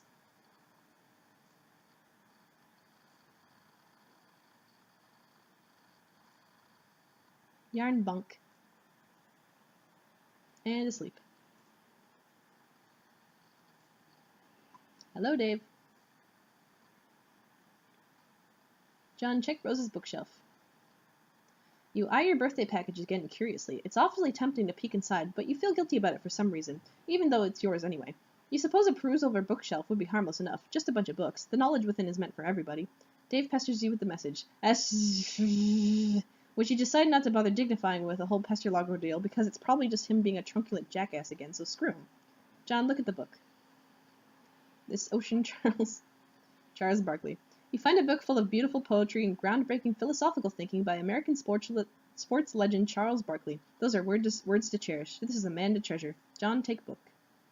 You capture log Rose's autographed copy of this Ocean Charles. Jewels of wisdom like this don't just fall into your lap every day and shouldn't be parted with lightly. You'll doubt she'll mind if you borrow her book. She's always trying to get you to read her weird books anyway. John, oh, just open the package already. You can't take it anymore. You're going to see what's inside. It's a weird bunny. John, I never got to thank you properly for your gift. Yes, the words were there, language comprising this familiar veneer of gratitude rubbing off with each tired favor traded for. A God bless to the sneeze, or a few pennies cradled in a receipt. Perhaps it's the deplorable romantic in me, but I thought your present and your friendship demanded reciprocation, surpassing by some degree the utterly meaningless. The proper thanks I thought would be a demonstration that your offering was not in vain. Yes, maybe some would take your suggested alternative to my gloomy preoccupations as a passive-aggressive jab, but I know you didn't mean it that way. In fact, I'm sure reading about it now is the first time the notion has occurred to you. John, please stop rolling your eyes. The letter is down here. The gift in this box is a resurrection. I used your present to thread life anew into a tattered heirloom. As long as I can remember, its black, greasy appendages have been tethered limply to its ratty, porous carriage. Too delicate to wash, too dear to discard. I used to love this rabbit, now he's yours. I trust you'll find this to be adequately sentimental. Happy birthday, John. Put the bunny back in the box. Chaos dunk. This gift from Rose is so cool. 2 sweet bunnies on one birthday, what are the odds? In a fit of enthusiasm, you shut up and jam the bunny back into the box, executing a textbook chaos dunk.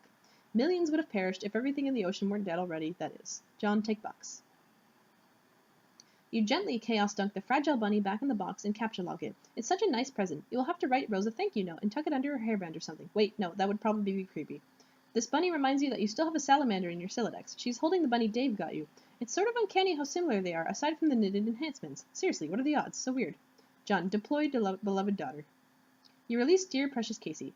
Here she was probably getting antsy in that card. You'll think you'll leave her here with Rose. A dangerous quest is nothing to embark on with a sweet, innocent little girl stashed in your inventory. You aren't actually sure if she is a girl, though. You don't even know if salamanders can be girls. Aren't they hermaphrodites or something? You don't know anything about biology, unless it is biology that has to do with ghosts and slime. But even then, you don't actually know anything. You just sort of like to pretend you do. Looks like a troll's bugging Rose. John, answer troll. I'm supposed to antagonize a few members of your trivial species. I have to start somewhere, and somewhen, so I am starting with you, and now. It's going to be pointless and unpleasant, mostly for me. Actually, you know what? I'm not really feeling this at all. Goodbye. She's not right here now. She's asleep, but it's okay. See you. Okay, see you. Is this your human sarcasm that I've heard about, that you always use, and that is basically a terrible way to communicate? No? I thought that was the thing you did, the rose human specifically. Oh, yeah, that's me. I am the rose human. Look at me. I am so smart with all these snooty words and complicated things to say. I'm the queen of books. Okay, these are definitely insincere statements. Why do you work so hard at being so awful? I'm so burned. These burns are crazy. Can we just cut to the chase and be friends already? These cat and mouse games are so dumb. You know we're just going to all be friends at some point anyway. Have we spoken before? I don't know. Maybe? It's hard to keep track with all your time nonsense. Now that I think about it, it is pretty conceivable that I will talk to you again in the past after this conversation. That's because you guys always do things the hard way and the dumb way. I should figure out how the viewport feature of this application works, so I can see what such a primitive creature looks like. Well, I know what you guys look like. You look kind of like Howie Mandel from Little Monsters, even though, to be perfectly frank, he was kind of a big monster, because he was a big, goofy adult, and Fred Savage was like his child prankster sidekick. It's canon that he looks like however this looks like, because I've never actually seen that movie, The Trolls. Is this an adversary you've encountered on your quest? No, it's a movie. You should ask John about it, because he thinks it's awesome, which it is. It seems you put stock in John's assessment of things, even really uninteresting things that are pretty terrible to listen to. He is either the leader of your party, or you hold him whatever the human equivalent of mating fondness for him is. Yeah, I got him this really cool bunny for his birthday, and it's really nicely knitted and everything, because I am basically in love with him. You are right. Okay. Just kidding. I'm sure John knows it's because I am really thoughtful, and I bet he really appreciates the present and would say thank you if he were here. Okay, human courtship is definitely a strange thing, and it's sort of blowing my mind listening to this. I think I'll talk to someone else now. Why don't you talk to John? Maybe. When along his timeline would you recommend communicating with him? Oh man, I don't know. Why don't you pick the time that will make the most complicated mess out of everything imaginable? You know that's what you're going to do anyway. Considering that you're obviously not that smart, and basically understand whipping bugwing fuck all about even the most elementary temporal mechanics, I'm a bit perplexed as to why I find myself so vehemently fondling the short end of the antagonism stick here. Kind of irritating. I'm going to talk to your comrades, this John Human, and figure out what's going on. Okay, if you talk to him in the past, he'll understand even less buggy-wit fuck all about time, and he'll be confused, so maybe paste something from this conversation to him? I don't know. And if you talk to him in the future, and he'll probably know all the stuff, like things you've said to him but haven't said yet, and then you'll be confused. Sorry, that's just how this works. Don't say I didn't warn you. Consider me fully briefed on the matter. Until next time, Rose. Next time in the past. Yeah, bye. John is such a prankster. Grim Auxiliary Chicks begin trolling twin Arrogannons. If you're not too busy still setting up the network, perhaps you could come show me how to activate the viewport. I am in fact too busy still setting this shit up. Here's an idea. Press F1. My keyboard is missing the F1 key. Lies. Don't bother me. I'm not in the mood. If I see one more snarl of wires kind of jutting out or being tangled or whatever, I'm going to perform some sort of athletic flicking somersault off the deep end and get a call from the president or some shit, so go away. You used to like to talk more. If I recall, I was typically the one who would solicit reprieves from your nonsense, so I don't know what happened. That was before I knew we were all going to die, and no one believed me. And now look at you all believing me suddenly. Uncanny. Then why are you doing this, setting up these stations for us? To get you all off my bulge about it, but I won't troll any of them personally. No way, kind of juvenile. But you guys go knock yourselves out, okay? See the menu up top? Fiddle around with that till you open the viewport. I did fiddle with it, to no avail. If you can't figure shit out by fucking around, you don't belong near computers. Kind of like with registered sex offenders in schools. If you move to a new town and you have to go up to your neighbor's door and warn them about how stupid you are and give them a chance to hide all their innocent technology and vandalize your house. He took the F1 key. F1 bunk. S. Dave and Rose, shut up and jam. So it's been established that dream selves are very silly, as Jade's dream self is extremely silly, and these guys are extremely silly. Dave shows you some of his sweet gear. Wow, he is so cool.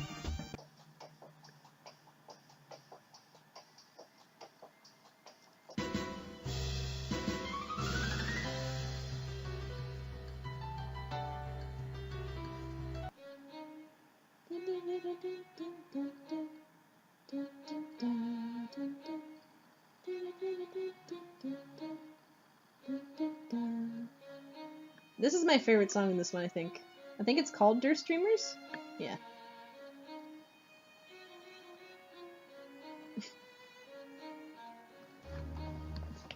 It's a pretty sick song, actually, just for this little, like, hey, we're chilling out flash.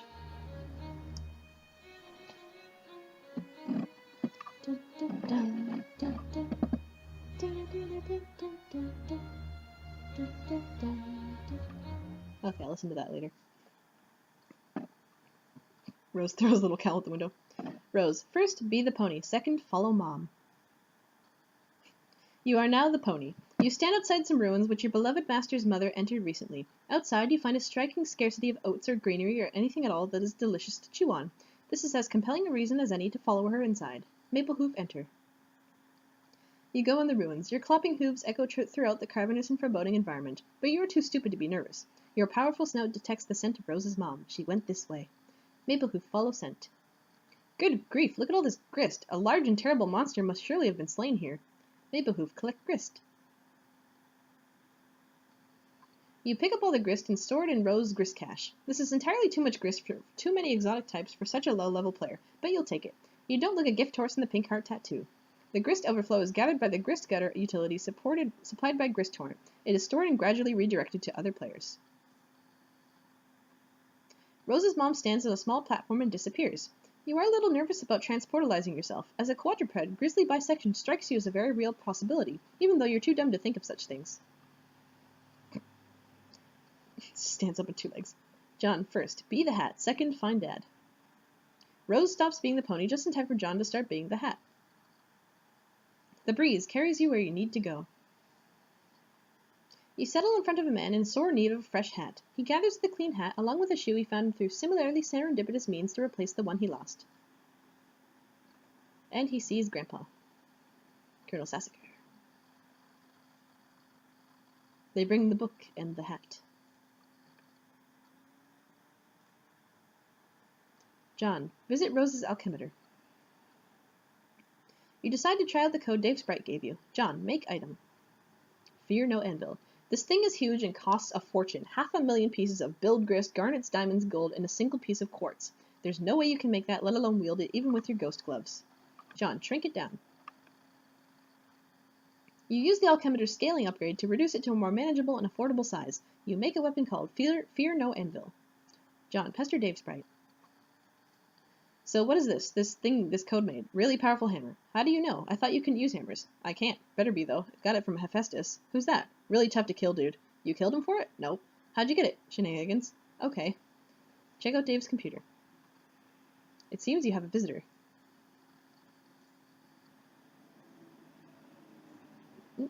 And she wakes up. Fix GA's... Oh, wait. That's an interesting thing, actually.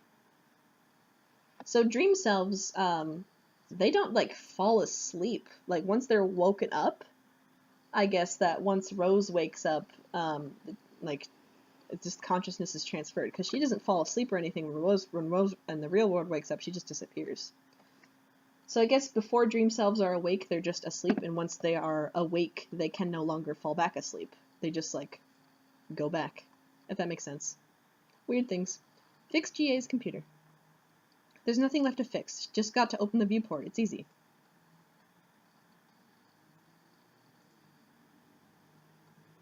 Rose, examine laptop.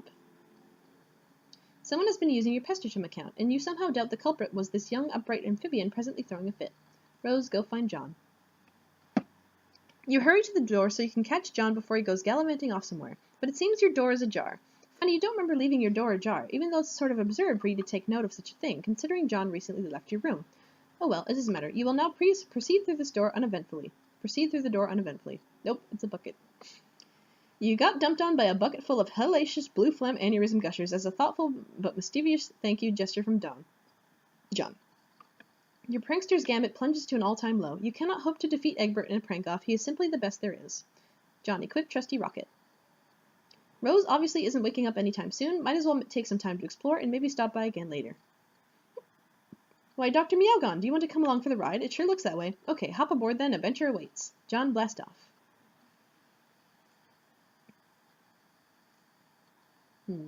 Where is he off to now? At least you have this little fellow here to keep you company. We will name him Viceroy Bubbles von Salamancer. Dave, be the puppet. You have no idea what the hell that means, but yeah, you can kiss that obnoxious puppet goodbye. Maybe now you can get a decent night's sleep. And the puppet lands on the skateboard thing. And away it goes. Okay, this is the most ridiculous thing you've ever seen. What is taking place here is almost certainly illegal. You're not sure which laws are being broken, but it is probably a lot. Follow it. John, explore. You spy a boat on the shore of one of the islands below. You wonder who could be out there rowing in the middle of the ocean. John, investigate. Beauty! Hoofprints in the sand. The mystery deepens. John, enter. There are many frightening and powerful monsters in here. John, aggress. That's interesting. The numbers on it say 4, 1, 3, and 10. There's a lot of numbers on the outside of this clock, too. Crazy damage, Bonk. You stun them with the cool time powers of your awesome new hammer and then dispatch them swiftly. John collects spoils. The good Dr. Spengler helps you gather the riches. John, proceed. There's a platform over here. You guess you'll just go stand on it. Oh wow, it just made you disappear. Now we're in Meteor's place. Or the Veil. John, explore lab. Now what in the hell is going on here? John, explore lab further. Now what in the hell is going on here? John, who cares? Just ride the pony already. Yes, fuck yes. Hell fucking yes, ride the pony.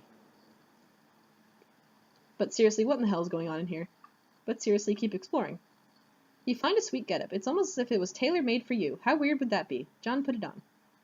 You equip the junior ectobiologist lab suit. John, examine nearby station.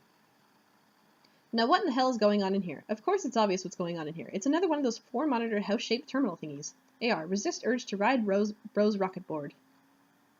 You fail to resist the urge. You start thrashing up stunts something uncanny brutal on your quest for mad justice, yo, and get this way rude municipality under control. Shit is basically flying off the hook. It's like shit wants nothing to do with that hook. The hook filed for divorce from that shit and is now seeking custody of the hook and the shit's 2 kids. Pop a fucking wheelie.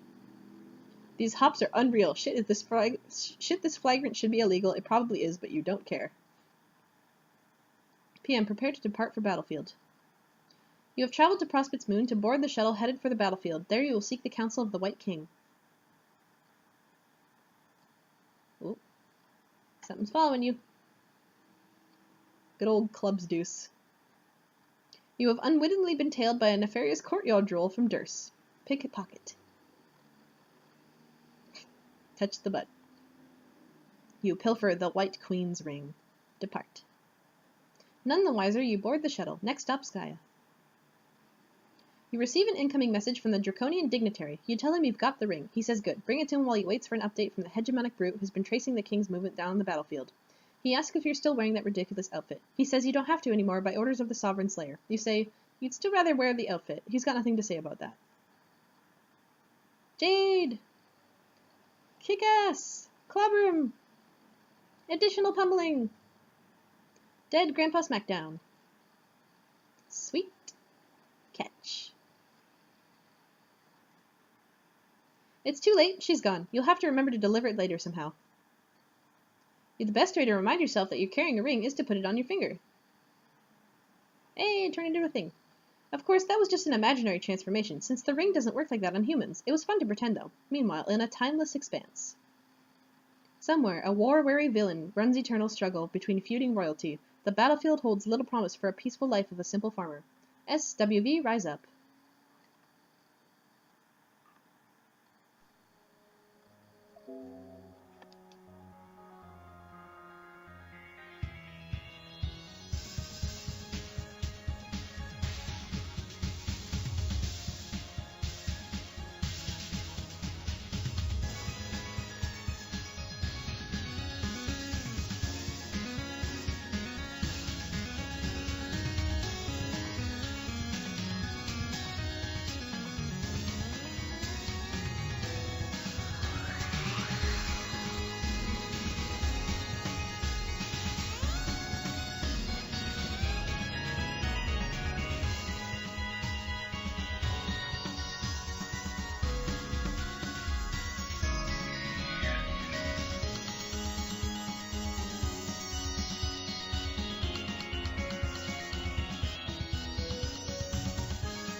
Well, that was intense. Rose, alchemize a whole bunch of cool stuff. Shit, let's be Santa. Combine hubs and laptop. You make the hub top. That one was pretty obvious. A self-powered laptop. Combine bronzed vacuum and umbrella. Bronzed vacuum umbrella. You make the bronzed vacuum umbrella. Useless, but you're still getting warmed up. Combine salamander and eldritch plush. You make a huggable soft salamander plush. You award it to Viceroy on account of good behavior.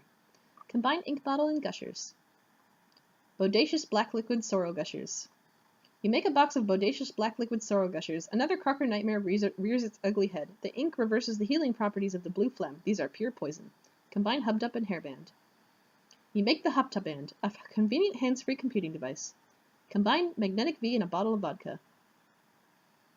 You make a bottle of magnetic vodka. In addition to having high alcohol content, the liquid inside appears to have magnetic properties. You guess this could be useful? Combine wizard statue and a ball of yarn. You make a ball of silken wizard beard yarn with magical properties. It has magical properties because it is made of a wizard. Maybe you can make something with magical properties that is more useful than this. Combine wizard statue and knitting needles. Needle wands. You make a pair of needle wands. They crackle with the magic energies. It is time to make something cool to wear. Combine knittings and velvet pillow and squiddle shirt. You make a stylish velvet squiddle knit dress.